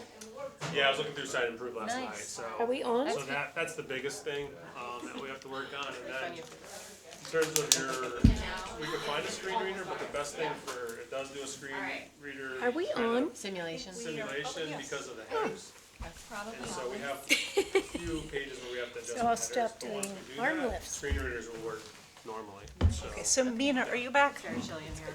Yep. It's not just here. Mina? Right, so Mina is not here, but I'm. Carol, I think you are the slide controller when we start. Oh, Just- yes, I am. That's okay, we're good where we are. Actually, I'll just send it down to you. Oh, okay. Yeah. I'm gonna text me now. There we go. Like 2 buttons. Yeah, she's having a cell phone issue. I'm Oh, sorry, there she is. it took some time. That's okay. We all All right, so we are all here then. We are ready to go ahead with Okay. the presentation. Okay, so we are resuming with the website subcommittee report. That's you. Okay. We're behind schedule, so I'll move as quickly as we can. We have a few slides, and Mr. Ghosh is going to do some live highlights from the website of what to look at. So, okay, so before we start, I just want to take a minute to thank a whole lot of people for getting us to where we are today. We have a website subcommittee. One of our members is here, Amy Ritter-Bush is in the audience. And I don't know if you're going to sit there, if you want to come up, or you can chime in as we go through this if you have any thoughts. But we had a whole lot of subcommittee members, both people on the tech team, different administrators and administrative assistants in the district, and a bunch of parents who spanned many grades. And I can honestly say that everybody made significant contributions, either with comments, suggestions, insights into usage. It was really a team effort from the subcommittee in terms of getting to our design in particular. So I cannot thank folks enough. I don't think they knew what they signed up for when they agreed to be on the subcommittee. And we still have them trapped for a couple more months, I think, but it's been great. But the real work happened with Mr. Ghosh and his team, and they have been amazing. The deadline was extremely aggressive. The scope of the work is huge, and they've worked tirelessly. So Many were on some were on the subcommittee, and there are many others you can see in the slide who just have given a ton of time, energy, effort, and knowledge and skill to make this happen. So please pass on, Mr. Ghosh, our sincere thanks to everybody for their efforts. I will. To your team.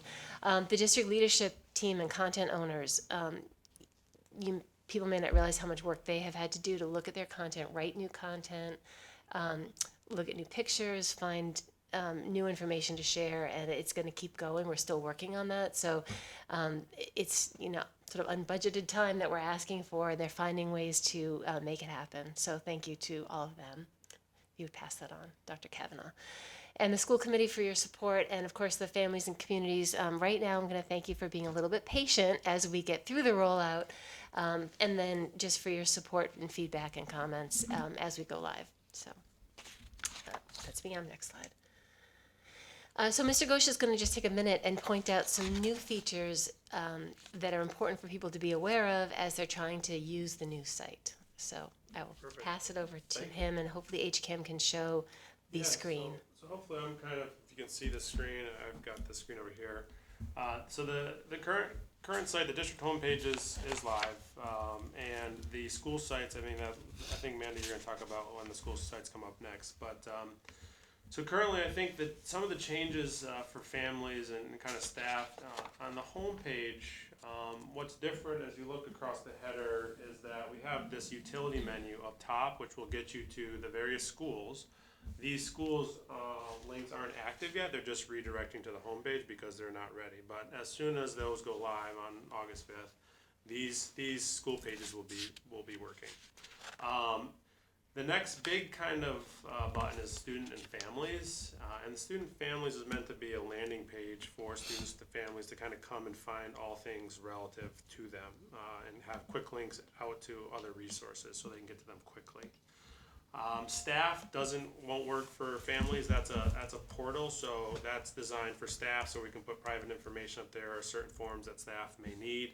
So staff have a login to that, and that gets them into the portal where they'll have those resources available. And then the last button on the right is Find It Fast, and so this is pretty important. I think we've had a couple questions from the community about this, but when people are looking for those quick links, this is where families should kind of quickly go as well. So a lot of the old quick links of how to get to calendars, how to get to lunch menus, how to make payments are all kind of listed here on this page. So we really kind of advise parents to kind of get used to going here, looking for information, or there's quite a robust search engine embedded. And so like, for example, Naviance is one thing that maybe parents are looking for. If you just type in Naviance, you'll get some search results. And if for some reason it's not working, I encourage parents to email us through the webmaster email, and we can kind of fine tune the search so that we cover all the really popular forums, articles, resources here so they can get to them quickly. So for example, we customize Naviance so that you can, for example, actually get a link directly to it. So if you search Naviance, the link will show up, you click to it, and away you go, and you have access to that. So the search is pretty robust, and it will get better as we add details to it. So that is available. Quick links are down below for most of the common resources that parents are trying to get to. Then kind of back at the home page, I think the key is to think about, in terms of the calendar, I think that's a big change for families. We'll rotate some of the key events here through the calendar. What we've tried to work on for families, which was a big ask, was the time. So we're trying to make sure the specific time is available for the event and a very specific location is available for the event. So what you'll see for location primarily will be the building, and then maybe a dash with the actual location within the building. We've gone back and forth and talked about, well, should we put in the actual address for the building there? But we're finding that that's not really useful. It's not necessarily specific enough for existing parents. And our hope was, well, if we put the address in there, maybe on a mobile device, you click the address and it'll map you there, but that doesn't really work. So adding a long address is not helpful. So I want people to understand that you'll see the school, and then if there's a specific location available within the school, we'll put that right after the location. The other big thing for parents to kind of remember, and Amy's done a good job of kind of helping us remember to tell people, is that you should take down and remove old calendars. So if you're subscribing to the old calendars, Google calendars, you should remove those and delete those, because we're no longer really populating those old calendars. We have new calendars that we've created, and you should subscribe to those. So to do that, as a parent, the best way is if you're on the home page, you can click View Full Calendar Mode. There are some basic instructions on how to do this on the right-hand side of how to add the new ones. But the key is seeing this little RSS feed icon in the top right of the calendar. And when you click on that, you'll get all the iCal feeds of all the calendars that are available. And so you'll click on those, and those are the URLs that you want to add or subscribe to, and those will be the new calendars. So it's important to remove the old ones and add these new ones, and you'll be good to go. So that covers calendars. Down below, just give most people an idea, these are going to be our news and announcement area, this middle section of the homepage. This will also be the same on the school level pages. So, current news information will kind of rotate through the slider. Often if there's additional details available, you can click within the image and you'll get a little pop-up with details about the news. There's a full news page. If you want to see all the news, you just click on the full news page and it will take you there. The next section, the highlights from the Hills section, is designed to have more specific information, longer stories, blog posts. So Dr. Kavanaugh's blog post we've put and connected down here. Other stories about Lombardi, the therapy dog. So other longer stories about the student of the month maybe will be here, or if we're highlighting a certain faculty member, we'd put those stories down in this section. And then the lower part just feeds some facts and figures about the district, and then the social media Instagram account for the district will appear at the bottom. So that kind of covers the homepage. What are any other big things, Amanda, that you want to talk about? I know we're kind of limited on time. Yeah, I think Find It Fast was big. the Find It Fast. I mean, I think in general we spent a lot of time trying to design an information structure that was intuitive. So the homepage, the menus are sort of designed the way the information is, like academics, extracurricular, district departments, and so forth. The top menu bar, like the students and families, that's more how the user looks at it and how you can get at the same information but from like a more user specific role. So I think for most families, Find It Fast will be your best friend. You can do a quick search. I mean, we in the policy subcommittee, we're working on a policy, and I thought, I'm going to try the new Find It search. And don't you know, the policy came right up. It was great. It was really easy. And I think the more people get comfortable that our search does now work, the better. And if people are looking for things, as you said, and they're not indexed or they can't find them, provide some feedback through the webmaster email, and we can get things indexed, because I think Find It Fast is going to be a great tool for folks. Correct. Great. And athletics, and I know we're going to talk about developments, but athletics page is still being developed. We're building out team schedules and things, and Amanda's going to get to that. The campus map is finally changed and updated, so all the school committee and the community is aware of that. We kind of just got hot off the presses last night, the new basically campus map.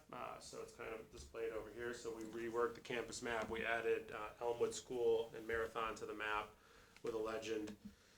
We updated and added the cross-country trail kind of mapped out around there, and some of the rules. So that's available. It's up on the website. There's a PDF version of it, and those can be downloaded at the bottom of the map, either a JPEG or a PDF version. So those are available. We shared them out with the town, so the Parks and Recs has access to it, and so that's a new addition. So we're excited. Any other general questions about? Yeah, sure. So the best way to demonstrate the translate button, policy page or any of the school committee policies is a good way to kind of look at that. So if you navigate to anything on the web, it's an HTML typically. So here's an example of policy AC. If you click on translate, you'll get a drop-down list of all the available languages within Google Translate. And you can just kind of pick a language, and the policy or the page the text will automatically translate for you. And then you can re-click on the page and then convert it back to English if you need to at the top, and it changes the page. So that's readily available. It sits up top as you kind of go from page to page. The translate button always stays up top in that utility menu for community or users to have access to. One of the things, Ellen and I were just looking for the school committee agenda, which is actually not there, so. Yes, we talked about, Okay. yeah, we're in our transition. We haven't totally gone operational with this. Yeah, we're working, people at the central office that are in charge of that have been trained, and they're gonna start working on adding the menus, the agendas. But I would encourage folks to, if you have 5 minutes, either on your phone, because it's now mobile, or at home, explore a little bit, because our district department heads and so forth have done some really interesting new work on articulating what our departments are all about. Mrs. Parsons did a great job of articulating an overview of our curriculum for the district. And there's some really interesting new content that I think will help communicate with families what we as a district are trying to do. So I really encourage you to explore a little bit and, let us know what you think. So just back over to the slides. I don't know if HCAM is transitioning, but I wanted to talk quickly about our next steps. Mr. Ghosh mentioned that on August 5th, we're going to roll out phase 2. I think we may have said it was August 15th in our email, so surprise, it's coming early. Yeah. That never happens. That will be the rollout for the school homepages and the pages that are related to the school homepages. At that point, there will also hopefully be the athletics overviews by sport, not the full, maybe the full detail for athletics for all teams at all levels, but the overview, like what is field hockey and so forth, what is the program, who are the coaches, coach contacts, and so forth. And I'll just say that there is a huge effort underway to continually update content. We understand that, as we mentioned in our email to the community, we are in a transitional launch phase right now, so we know there's more content that needs to go out there. We're still tweaking it and adding. So I would say keep looking. By August 5th, a lot of the basics should be covered, and then I imagine the weeks between August 5th and the start of the school year will continue to add and build out our content. In late September, the website subcommittee will issue a community satisfaction survey. We had surveyed way back when about what people wanted, and so now we want to circle back about a month or so in and say, did you get what you wanted? We thought we heard you, this is what we think you said, is it working? And at that point, we'll come back to school committee with results on that. And just so people know, there are a lot of discussions ongoing, again, to continue to build this great new tool that we have.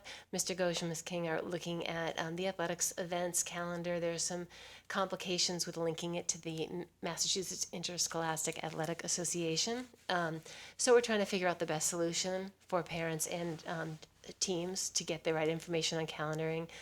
And so forth. There's a lot of discussion there. There's a lot of discussion that will happen probably next week with the website subcommittee. We've been asked to look at the district community page and maybe figure out what text should be on there. There's some text up there now, but we're going to revisit that. Figure out if there are more FAQs that we should add, and then take another pass at the structure of the student and families portal and make sure the layout, if we want to move things around, that's a pretty easy shift. So make sure there's nothing that easy that we should do to make that more usable.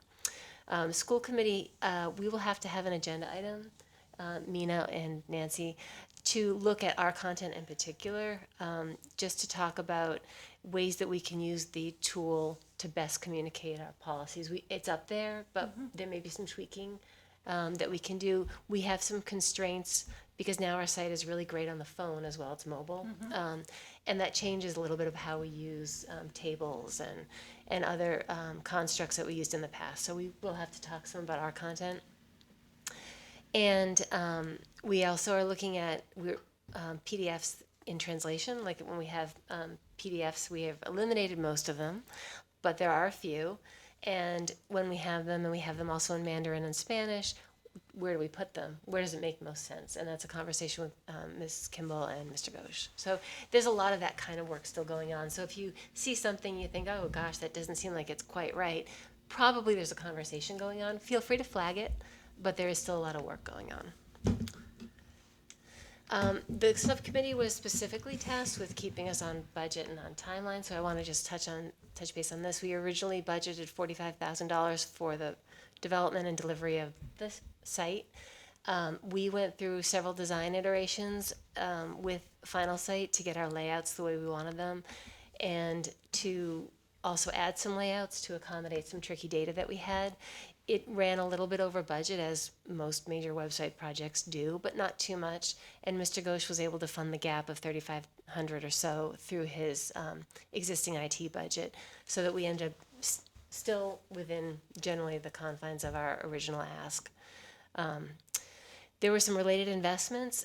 As Mr. Ghosh mentioned, there's a great new campus map, which was mandated because we have changed. We've added a parking lot now where we had a field, and things have shifted with the turf field.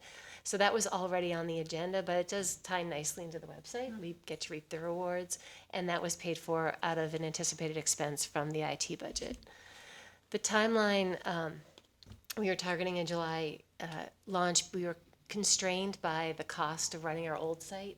So we had to get off, or we had to pay for another year. So that really lit the fire under everybody, and I'm really impressed with both Final Site and the IT project team that we got there, which is why it's not 100% perfect. We sort of sacrificed perfection on July 1st, but it's really great and very close, and by August 5th we'll be pretty complete.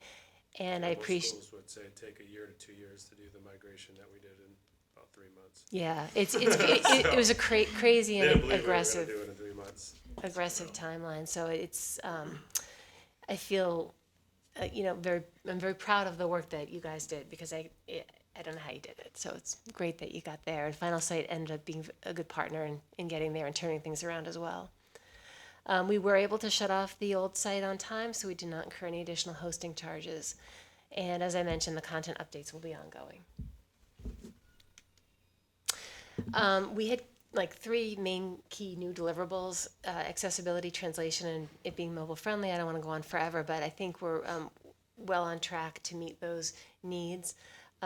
We are working with Final Site to get a few kinks worked out with the accessibility, with our coloring, the contrast. Mr. Ghosh said our orange and our green contrast is not quite strong enough, so we'll probably be adjusting our colors a little bit through Mr. Ghosh's analytics tools. He's been able to confirm that we're meeting the accessibility guidelines except in those 2 areas. So there's a little bit more work to be done. Translation is working nicely, as you saw. We have eliminated, it's been a lot of work to take away the PDFs and switch to HTML so that it can be translated. And I thank, Megan and Georgette and a lot of people who worked on that, converting those, and Linda and so forth. Let's see, and mobile friendly. I think a lot of parents spend a lot of time on their phones. So hopefully we will hear that people are having success in navigating on mobile. We had to do a lot of work to get there, but hopefully people are happy with that. And finally, Find It Fast and Site Search are your new best friends. And if you still struggle, please email webmaster@hopkinton.k12.ma.us, and that will go to Mr. Ghosh and Mrs. Henderson, who are tracking community feedback and questions and issues. And the website subcommittee, just so Mina, you and Nancy know, I think we're probably going to run through about mid-October. We want to see the survey results come in, see if there's anything, significant that has to happen there. But probably around mid-October to late October, we will be coming forward to disband, because at that point, I think our charter will be fulfilled. Questions? Wow. Bravo. Yeah. Looks really good. Thank you. Looks great. Wow work is to be done. absolutely right. I think fabulous work. Thank you. Thank you very much. Anybody? I have more Questions? to say. Go I ahead. didn't mean to cut off if Jen or whoever said the first wow wants to say something. Nope, I think it's all you there. I think you're up. So I'm so in love with this website. It's so sleek. It's easy to navigate. It's fun to navigate actually, and I love all the pictures. I love the fact that there are profiles of all the educators, some of their backgrounds are shared. I'm excited to see our safety, our SRO's pictures there.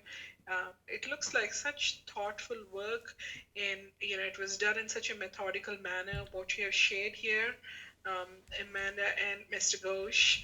I know this is, you try to put the work in a few slides, but I can see how much more has gone in just looking at all the little details that you have taken care of. From the time the committee was launched to the time that you have been able to do this launch, it's a really short time, and content and being thoughtful around all of this. Kudos to the entire subcommittee and each and every one of the volunteers and staff members who worked so hard to make this happen. I'm sure there are things to work on as you listed, but this is a great achievement. So thank you so much for working on this. Thank you. Others? Amy, did you have anything else? All right. Very well done then. That will move us then if there are no more comments on this. I would like to propose that we look, just because we're running about an hour behind schedule at this point, at moving a couple of things to August, unless people want to continue through. But in looking at the agenda, and we had discussed during agenda planning that some of these things specific, I think we had said, Mina, the school committee norms, we could move till August, is that correct? That was my recollection. We had said if we had to move things in the meeting got too long. That's right. And the reason for that is that the school committee, as it is, has been around, and we have worked with Dr. Kavanaugh. We absolutely want to revise, but don't have to do it at this meeting. Right. And I would also suggest that perhaps we consider looking at the full liaison roles and the presentation in August as well, to kind of try to buy back close to a half an hour, so we're only a half an hour over. I'm absolutely fine with that as well. And if we want to push back on the calendar discussion too, I think that's fine too. Perfect. I think the dates are already out there. If there are any comments or changes, we can make those. Okay. So I'm fine with that as well, Nancy. All right, so do you want people that have comments individually to reach out to you individually, and we'll bring it back as an agenda item in August, if that works for people? Yes, I think that sounds good. And then I guess I would suggest that we go on to old business B, because I'm assuming that's why Mr. Keller is. Yes, he is Here here to- for Old Business B and It's Old Business C. Sorry.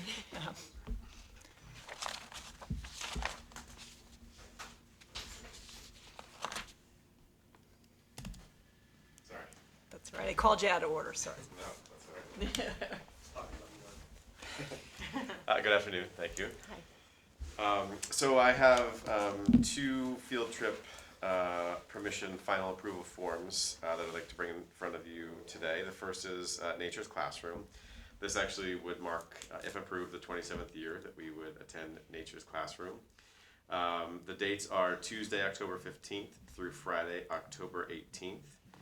And the cost of the program per student is $360 for each family, per student, I should say. So Nature's Classroom, for those that are unaware, is an overnight field trip that takes place in Charlton, Massachusetts. It's for our grade 6 students. It's a science-based field trip where students have the opportunity to participate in experiments. There's whole group activities. There's also students have an opportunity to sign up for different elective types of programs that run over the course of those 3 days. Shall I do New York City as well, or take them one at a time? I think we can go ahead if you We're want. gonna vote this Okay. one and then we'll do New Yeah. York. Okay. All right, so seek a motion to approve the grade 6 nature classroom.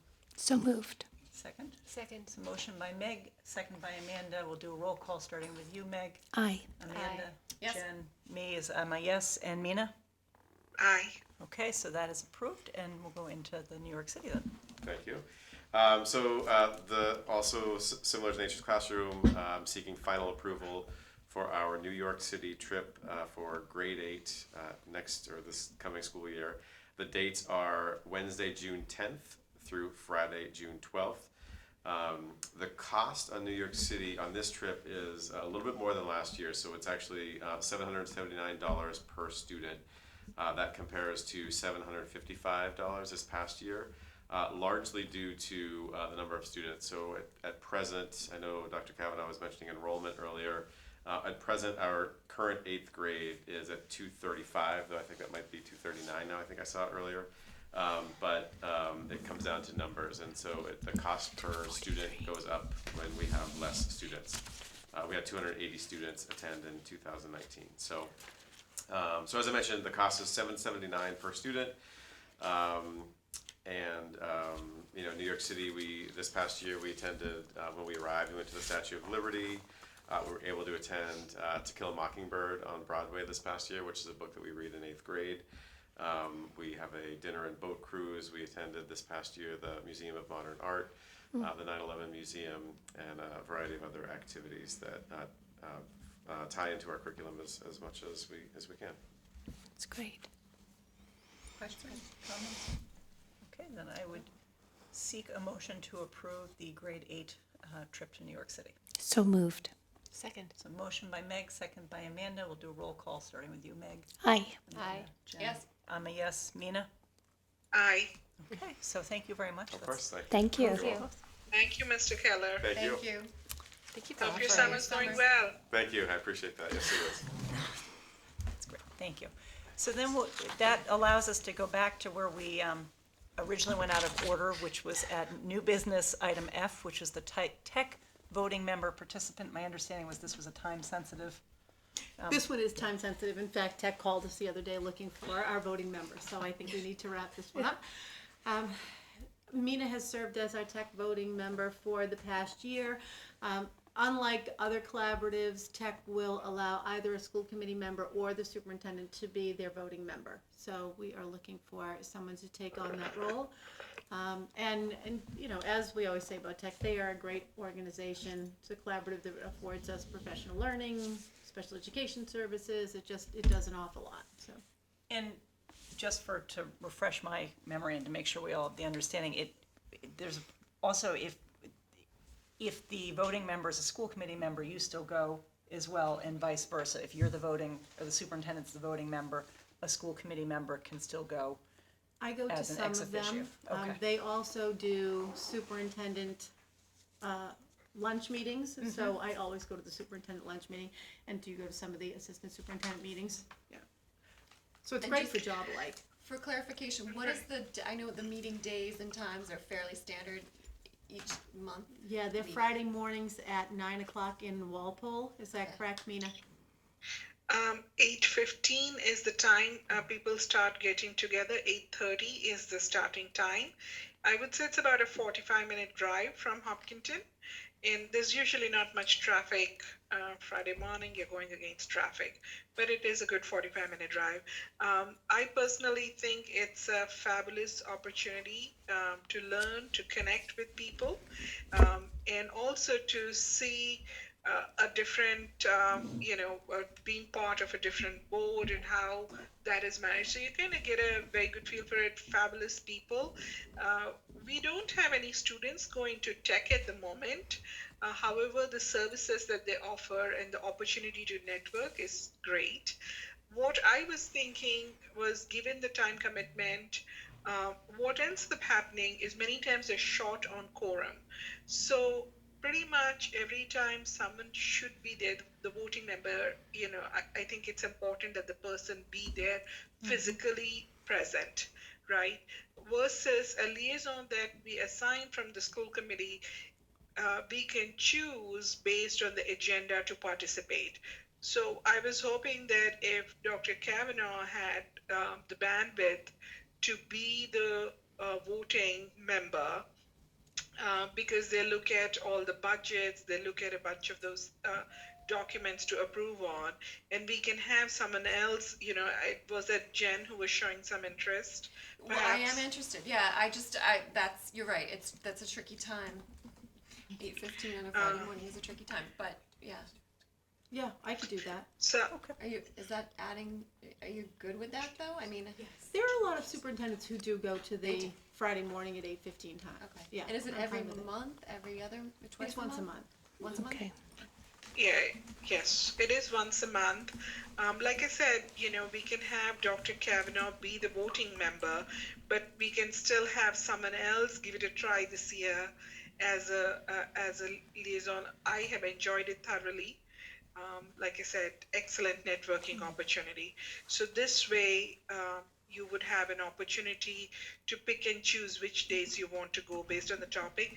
And actually, those sessions are open to other school committee members also. As I shared, I suggested 4 topics possibly for consideration for the upcoming year for sessions that could be open to school committee members. So in last year, Nancy, Amanda, and I went to the legislative breakfast in February. So there are events which are open to all. Okay, so, Anybody else? I mean, if you're interested, it's fine. I can't do it. so I think all we need to determine right now is the voting member. Oh, okay, good. So, or if you're comfortable, and that's fine, what sure. Mina's suggesting, do we Sure. want to have a motion to appoint Dr. Kavanaugh as the voting member of tech? And then we can come back to think about, for the liaison roles next month, who wants to do the, As long as you're comfortable with that. I'm You okay feel- with that. You're yeah. okay with it? Okay. Yes, for sure. Okay, all right, so moved. Second. so roll call? Aye. Aye. Yes. I'm a yes, and Mina? Aye. Okay. Thank you, Dr. Kavanaugh. Sure. Thank you very much. That moves us into item G, which is FY20 gas and electric contracts with, with Ms. Rothermick. Thank you. So basically what I'm looking for are both gas and electric supply contracts will be expiring, one in the fall and one in the spring. So what I'm looking to do is procure and negotiate those contracts now. Right now, the energy market is at a low. And energy is a commodity. It's one of those things that every 24 hours the prices will change. So we do work with a broker, Tradition Energy, who will go and get the prices for me, and they expire within 24 hours. So when we get the best rates, basically is when I would like to be able to execute that contract. So I'm looking for the school committee to authorize that. And basically from a budgeting standpoint, the costs are coming in pretty much at either at our current rate or below. Gas is coming in below, is great. so it should not have a negative budget impact. Is basically what I'm saying. So I would seek, unless there are questions, No? seek a motion to approve Ms. Rothermick to the authority to negotiate and execute in good faith for FY20 gas and electric contracts. So moved. Second. So roll call with Meg? Aye. Aye. Yes. Yes, and Mina? Aye. Okay, so that's so carries, and that moves us then into the expense transfer approval for school lunches. So what we do every year by law, we are not allowed to carry deficit accounts in a school lunch, a revolving account, because this is federal and state directives. So each year we do budget for an estimated negative balance. So you can see our negative balance at the end of this year was actually higher than what we had budgeted. And just so you know, in an effort, emails are sent out weekly, so it is an automatic. When somebody goes into a deficit, an email is sent out at each week notifying parents of a deficit account. When they get into a large balance, then personal phone calls are also made. But again, we need to, by law, to fund, reimburse the revolving account for those deficit accounts. Okay. In that case, absent any questions, I would seek a motion to approve the transfer from the operating budget expense to the school lunch revolving account. So moved. Second, Second. roll call with Meg. Aye. Aye. Yes. I'm a yes, and Mina? Aye. Okay, so that so carries, and that moves us then into the approval of expense transfers. You're really on a roll here. Actually, school lunch staff. Did I jumped over? Oh, thank you, yes. So next year, in an effort to basically lessen the number of kids that are in each lunch period, most of the schools are actually adding a lunch period. But in addition, so there will be 4 lunches. Right now, there's 3. When they're adding it, they're not extending that period of time. What they're doing is taking away the time in between lunches. So that makes it a real crunch for staff to be prepared for that next lunch. And we're in an effort to do more batch cooking, so that means that at 9 o'clock in the morning, all the food is not ready that is gonna be served all the way until 1 o'clock. So you're cooking as you go along. So as you're adding lunch periods and squeezing the time, the addition of staff is needed in order to implement and really keep the food going and the kids going throughout. So you can see with some of the positions, what we're doing is really just increasing their time a little bit. And what it will be is it will be an up to. So in some kitchens, you may not need that full amount of time, but this gives them the flexibility that, you know, with the crunch of students, if they do need that time, we can hire the general workers up to the 3.95, the managers up to the 6.5, and the secondary managers up to the 8 hours. In addition, there is a new general worker position needed pretty much at every school.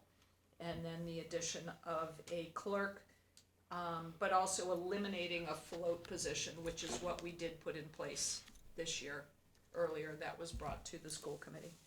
So the total changes adds up to 2.8 FTEs for approximately $51,000. And this would be paid for out of the lunch revolving account. Questions on that? Thank you to the staff for looking at this problem and adding the lunches. I think this makes a big difference to the students during the day, that they have time to eat and that they can, get through the line. And adding a lunch where necessary, I think will definitely help that, so. Well, adding the lunch is really a principal decision, Yeah. so that's not a No, I know, but I mean, school this lunch, but supports in that order to activity. facilitate that, Yeah, that's correct. if we didn't do this, that wouldn't be able to be feasible. So it's all one bundle, so I think it's great. I think it's great that the way that you have brought in the new way of doing food services in the past year has increased demand. I think that speaks highly of the program itself, so. So not every school is doing this, you said, necessarily. I think at the last that I saw, they all are. Oh, they all are, okay, Yes. okay. Some waited until the very last minute. I just think Hopkins may not be. Hopkins might be the one school that is not doing that. I think high school, middle school, Elmwood, and Marathon will all have 4 lunches. Yeah, middle school always had 4 lunches. Yes. Okay. And I had asked, and just so people know, I asked if the actual eating time per student would decrease to accommodate this, and we were told no. It's the Correct. passing Which would be time real or the concern. transition time that's been cut. Yeah. So they already eat pretty quickly. They don't have to eat any faster. It's staying the same. And actually increasing in one school, I think. Elmwood Elmwood will has actually have increased. more time to eat, yes. Oh, Yeah, That's good. great. And tell about the kiosk. So what? I think this is great. Maybe I'm overzealous about it, I don't know. Well, what we have been doing is really, looking at all of our equipment, and that not just in the kitchen, but district-wide, and, making those decisions of repair versus replace.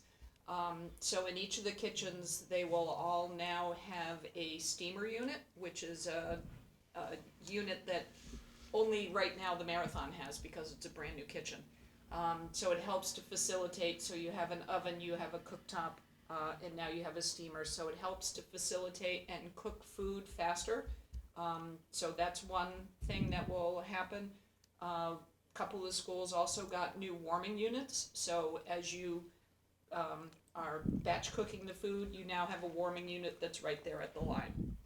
So all of this will facilitate being able to keep the line and stock and move it faster.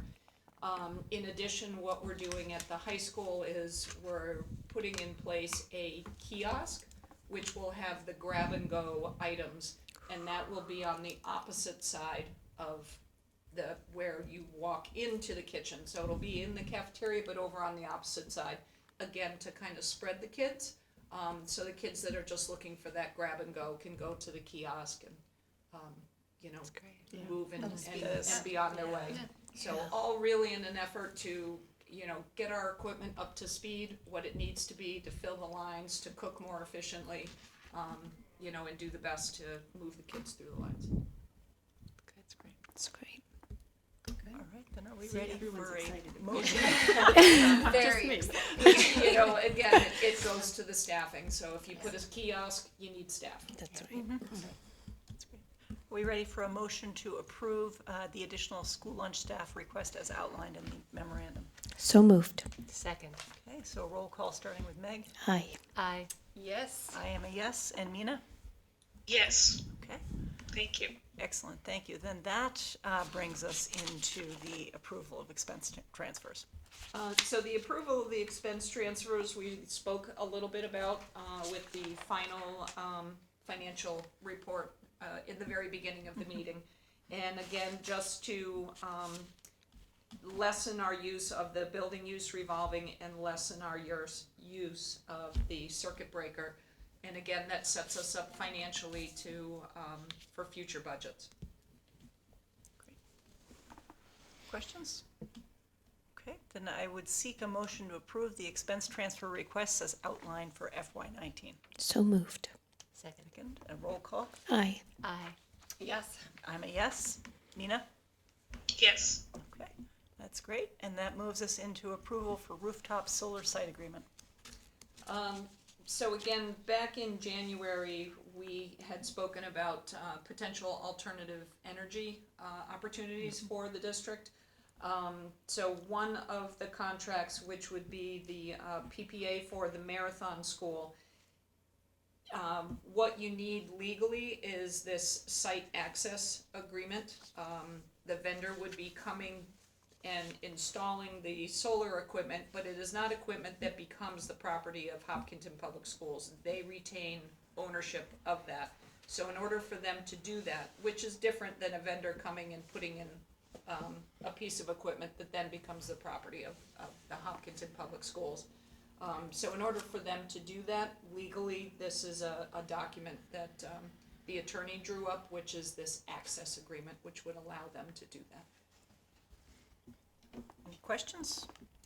Okay, then I would seek a motion to approve the Director of Finance the authority to execute the rooftop solar site access agreement. So moved. Second. Second, and a roll call starting with Meg. Aye. Aye. Yes. I'm a yes.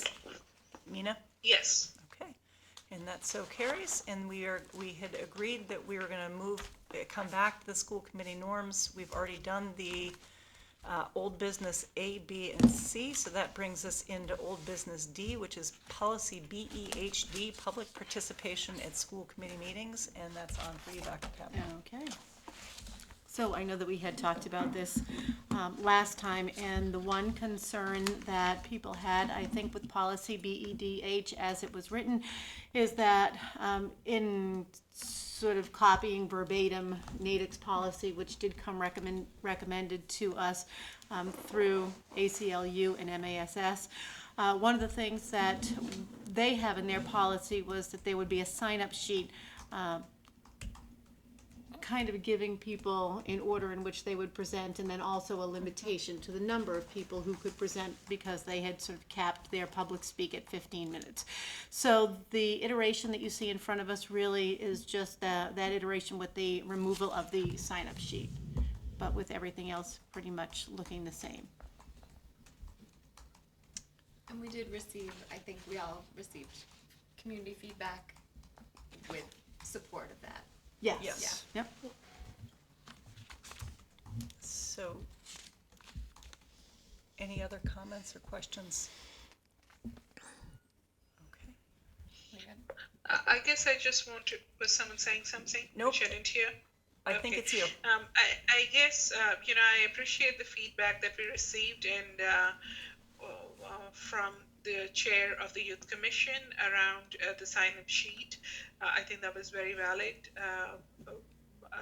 I just want to reiterate the fact that what we are trying to do here is to ensure that we are able to conduct the school committee business as has been outlined, and that the public comment section, we just want to ensure that it's, time is set and there is a process in place.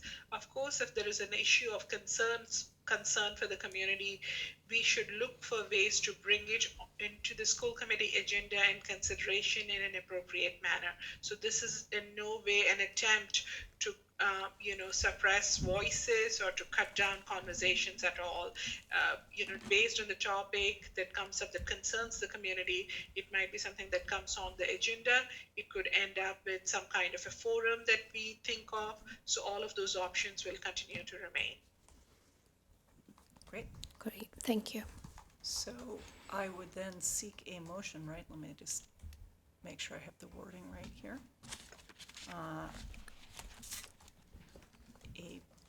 I think we are ready for a motion on this. Is that people ready to move this? Yep. I feel good. Okay. Then I would seek a motion to approve policy BEHD, public participation at school committee meetings as outlined in the agenda. So moved. It's BEDH. Just, Oh, it says BEHD on the agenda, so that should we be. should, well, let's check it. Maybe I'm wrong. Is it Find it fast. But, There you go. Make sure we It do. is BEDH. Title at the top. BEDH is the correct title? Yeah, I it's think in it's the probably just a packet. typo in the I packet. think it is too. All right, so a motion to, do you want to double check that just to be sure? I think it is BEDH. I did Okay. find it fast on the I new like website. find it fast. All right, then I would use seek it a all the motion to approve policy BEDH, public participation at school committee meetings as outlined in our agenda. So moved. Second. Roll call. Aye. Aye. Yes. I'm a yes, and Mina? Mina, on policy BEDH, okay, so that so carries, and that moves us into item E, which is IJOA, field trips for a second reading. Dr. Campbell? Okay. Yes, we also looked at this last time we were together. I think that the only substantial change to IJOA, in category 2, we have included athletics, STEAM, music, art, and club trips. And then we have also added on the second page a number 6 and a number 7. The previous policy used to stop at number 5, evidence of thoroughness in planning. So what we've done is we've added the existence of a clearly defined emergency communication plan related to both individuals, student emergencies and emergency changes to the trip itinerary in general, and then the potential impact on student attendance at schools. So for example, if a field trip, an international field trip is coming back on a Sunday night, or they're leaving on a Friday morning, that would obviously impact kids being in school on Friday or Monday. And then the next to last paragraph at the bottom of the page also sort of spells that out. For any field trip, there must be a documented emergency communication plan and so forth. So those, I think, are the two significant changes to that policy. There's also just a little introductory line, I think, on the front that says this policy defines 3 categories. But other than that, it's... Any questions or comments? Okay, I think this one then, if we didn't receive any feedback on this through the public, I know it was shared. No feed. Mina, did you receive any feedback on this? No, I did not. And Dr. Kavanaugh, the people who actually chaperone trips regularly felt comfortable, right, with these Yes, I changes? think so. Okay. Yep. Then I guess I would seek a motion to approve policy IJOA field trips as outlined in the agenda packet. So moved. Second. And a roll call starting with you, Meg. Aye. Aye. Yes. I'm a yes, and Mina? Yes. Okay, that's great, thank you very much. That moves us down, we actually have managed to catch up very nicely here. If we want to have any future agenda items, if there are any things that people would like us to consider bringing up on future agendas. I think that we need, oh, sorry, Mina. Mina? Did I, yeah, I just wanted to say that this was something that Nancy had introduced last year, and we had played with that a little bit. And I think in our discussion at the last meeting, there was a request to bring this back, and Nancy very thoughtfully suggested we do that. So that's the reason for this. The way we will go about it is if whatever suggestions that come up through the school committee members or any community members who may have reached out to you, we'll put that on the docket. We'll try and figure out a way to manage that list and work with Dr. Kavanaugh, because some of the agenda items based on the request may take some time, and we'll have to figure out how to fit it into the year-long agenda. And that's another aspect that we're hoping to discuss with Dr. Kavanaugh. How can we look at an agenda planner that lays out the plan for the entire year? And as we have seen, some items may come to us which may not be under the purview of the school committee, in which case we can come back and say, we cannot add it to the agenda because of this reason. But any and every suggestion on what folks want to hear or talk about are welcome. It just that we will need probably to have a vote on some content for our website. Okay. And that could be like September, anytime between August and October, I think is a reasonable. For school committee website. For the school committee, I know there's, Meg and Mina probably have some stuff that's been waiting in the wings, and then we have some a few issues with our portion of the site. Yeah. So at some point, I'd like to get like probably 15 minutes or so. Great. Thank you. I have one request, which is related to differentiation. I'd like us to come back with some information on the differentiation that is offered in the classrooms in our district, and any further supports that are needed, and how those methods are serving our learners. So, looking for a report, is that what you're asking? Yes. Yes, and I think all of those things will require some time and work with Dr. Kavanaugh and whoever she recommends we work with. Okay, and then we will also have the three that we did not get to today, which is the school committee norms, the school committee meeting calendar, and the school committee liaison roles to bring back. Right. And Sorry. As Go we ahead, bring please. back the calendar, if there's just one, and maybe this will just be for ease next time, if there's one thing to think about, October, it looks like we have meeting dates on the 3rd and the 17th. And then there are no meetings on the 24th, 31st, 7th, and then we get to the 14th. The 28th is actually Thanksgiving, so I guess we would probably try to avoid the 31st because it's Halloween. So I didn't know if maybe Are you suggesting you don't want to meet on Thanksgiving? So, Dr. Kavanaugh. I'll do what everybody else wants. Just July to September are the ones which are confirmed. I think the rest okay. require a Sure. rework. Okay, I just wanted to be conscious We about could- November. we do want to try to move And those open dates that we know we can't suggestions do. in that time frame, but happy to take on other thoughts. So should we just discuss that since we're talking about it? Sure. Do we want to do that, or should we just hold off for next time? We did catch up to We could some of the start time it we at lost. least. We Why could have not, a right? start of the conversation. All right. So to that point, we could shift the dates in October from the 3rd and the 17th to the 10th and the 24th. Just take those 2 Thursdays and Go later. and shift them by 1 week, if that's agreeable.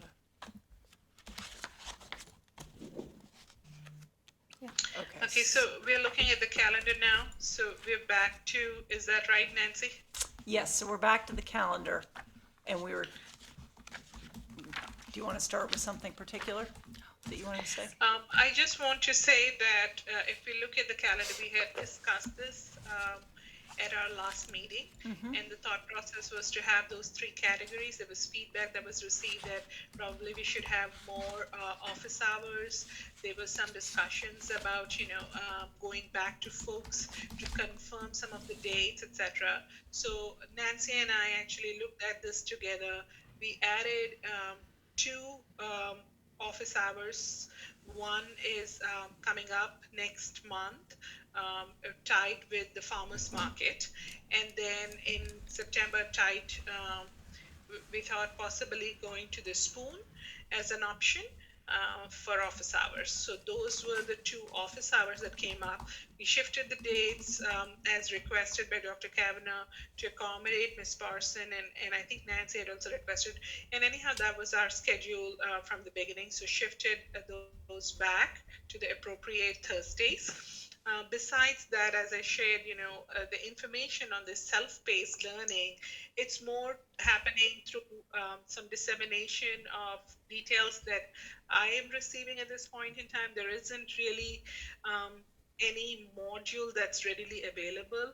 If I find something, I'll be happy to share, but I encourage each one of you. I'm sure you read material. If you want to share something around any of those topics, that would be helpful.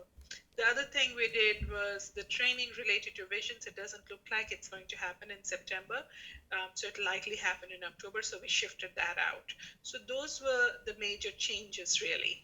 So the first 3 months are confirmed.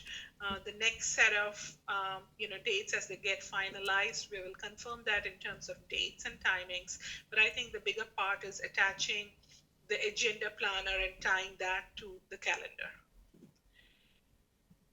One thing that is coming to my mind now is that we have our next meeting scheduled for August 15th.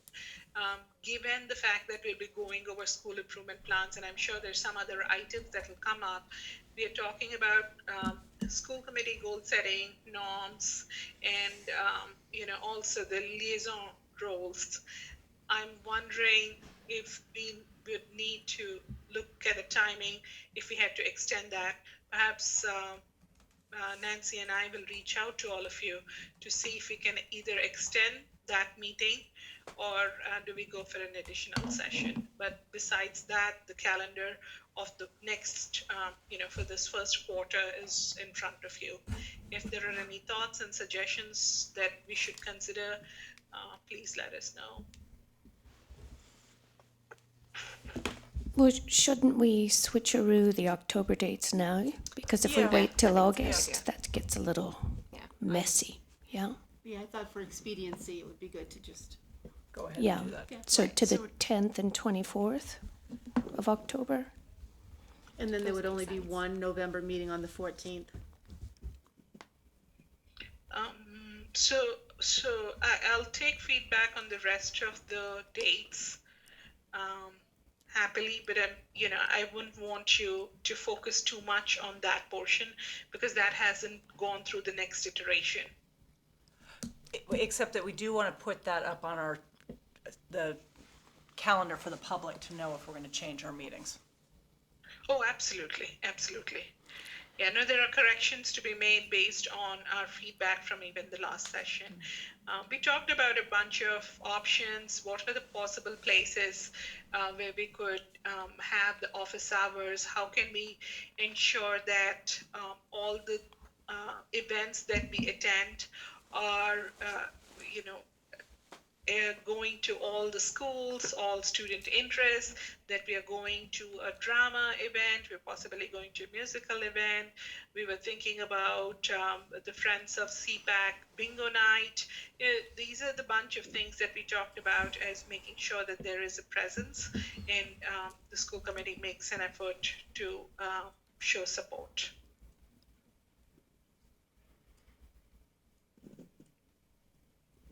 So what's the goal of the calendar that we have in front of us right now, Mina? Are we looking for specific meeting dates and trainings, or is there more to it than what you're saying? There's more to it. So to me, the first step is to be able to see what's our commitment for the year in terms of not just the meetings, but all these other events, office hours, etc. Right? That's the first step, and kind of be thoughtful in signing up for all these programs, and that they're not necessarily happening ad hoc, but we're actually putting some thought behind what is it that we want to make sure we're there. So that's the first step. Which The can I second just step, ask? Sorry, which programs, Mina? I beg your pardon? When you say programs, what do you mean by programs? I mean events. So we were talking about, you know, we haven't really gone to many events, for instance, in Hopkins. Should we identify a Hopkins event? Because that's a way for us to be part of get into the community, make sure we are around to hear, to participate, to support. Maybe we need Does to, that make sense, Jen? Oh, I understand what you're saying now. Yep. maybe we need to, And, Mina, and the second, sorry. have you asked, like the Hopkins principal or each of the principals what they think would be an ideal representative event for us to attend? We haven't gone to that step yet, Amanda. Again, Nancy and I talked about this a little bit, that September is a busy time, so there may not be too many school events necessarily that we can attend. We talked about the popsicles on the playground, but they were just those events. But in the upcoming months, we're hoping to go through Dr. Kavanaugh and figure out what those events could be. Okay. So I thought we were talking about the ice cream social, not the popsicles on the playground. Yes, I'm sorry. No, Thank you. that's I'm so sorry. just want to make sure I have my Nancy, dates for right. correcting me. Preference for ice cream. I do, but I'm not sure, well, I'm not sure if because the popsicles in the playground are specific for orientation events for Right, students, right. I didn't know. Right. Whereas the people coming into the district for the other event. I think there's a sorbet event too. I want that one, and if there's anything that has hot fudge, I am in on that.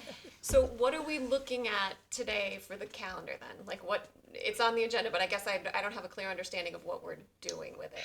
So all we're doing is to just share that these are the things we are planning for in this first quarter of this new year, the new school year, and for everyone to be aware that we may have the Y Advocacy Day that you may want to attend. Please make time to participate in the office hours in August and September. So it's kind of just looking ahead what the calendar looks like. That's all it really is. So just bringing an update back, and hopefully we'll have a home for it on the new website in the upcoming weeks, months. Yeah. And once that happens, the updates will happen right on the calendar. So, And the second part of this, Jen, is tying the agenda planner to the meetings, the meeting dates, the school committee meeting dates, which are color-coded. And the agenda planner is like the big higher level stuff, like when budget meetings happen. Is that what you mean when you say agenda planner? I think we need to discuss that a little bit with Dr. Kavanaugh. Georgette had shared something very detailed. I've seen some from other districts, how their planners are. I have some thoughts, but I would certainly want to discuss with Dr. Kavanaugh as well before we bring it back to the entire committee. Because it's, items that come through Dr. Kavanaugh's office, like you said, the budget items. We know that budget happens from this time to this time. We know there will be some joint select board meetings, right, and appropriations committee. So things of that nature, but also key decisions that that'll be coming up. So being aware of it, knowing that, for instance, that's probably not planned for this year, but let's say transportation or after school program contracts, things of that nature. If we highlight it beforehand, the community is also aware that these are things that come up at this time of the year. So that would be part two. So quickly, Tying the agenda planner. is August 11th a date that would work for other people for office hours? I don't want to do that. Okay. I'm away August 11th. I think I am. Okay. I just have a comment on the October shift. I just, no, not that it, I mean, don't change anything, but I am personally not available to do visions training that weekend. We don't have a date for the visions training. Oh, it's the 23rd to 27th. Okay, so the visions training, we're waiting on the trainer, and it's actually only a one-day event anyway. With like a follow-up with like a couple of hours long, and like a month afterwards. Okay. I have a family wedding. The 24th and 25th, I'll be busy. It's a Friday wedding. Very nice. I don't know, So, yeah, I mean, if the meeting gets changed, it wouldn't be that big of a deal, right? Cause I mean. I just missed one meeting, yeah. You wouldn't, yeah. Oh, so you're talking about the, I'm talking not about the both, vision just that training, little, you're talking that about- little okay, so stretch. I'm usually around and have much going on in my life, but that particular weekend I have a wedding, so. the visions training doesn't have a date that would be, but it could certainly steer away from that date as we get it nailed down, but in terms of this, so you would not be at the October 24th school committee meeting? Likely not, yeah. That's okay. Are we ready to, I guess, yeah. The only other comment I had, Mina, going back to the self-paced training and the idea of sharing training content,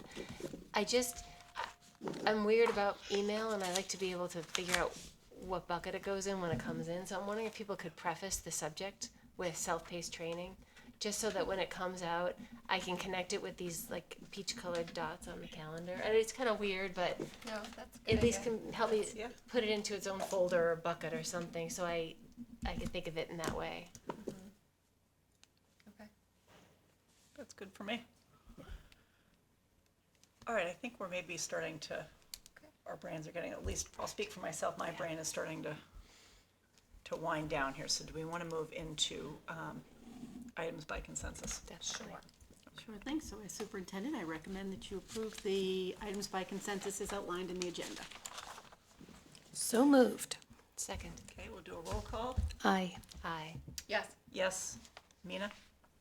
Yes. Okay, so that's so moved, and that moves us down into looking for a motion to adjourn. So moved. Second. We'll do roll call. Aye. Aye. Yes. Emma, yes. Mina? Aye. So we are adjourned at 1:21, and our next meeting that we have scheduled is August 15th, 2019 at 10 a.m. here in the HCAM Studios. Thank you very much for all who tuned in, and enjoy the summer.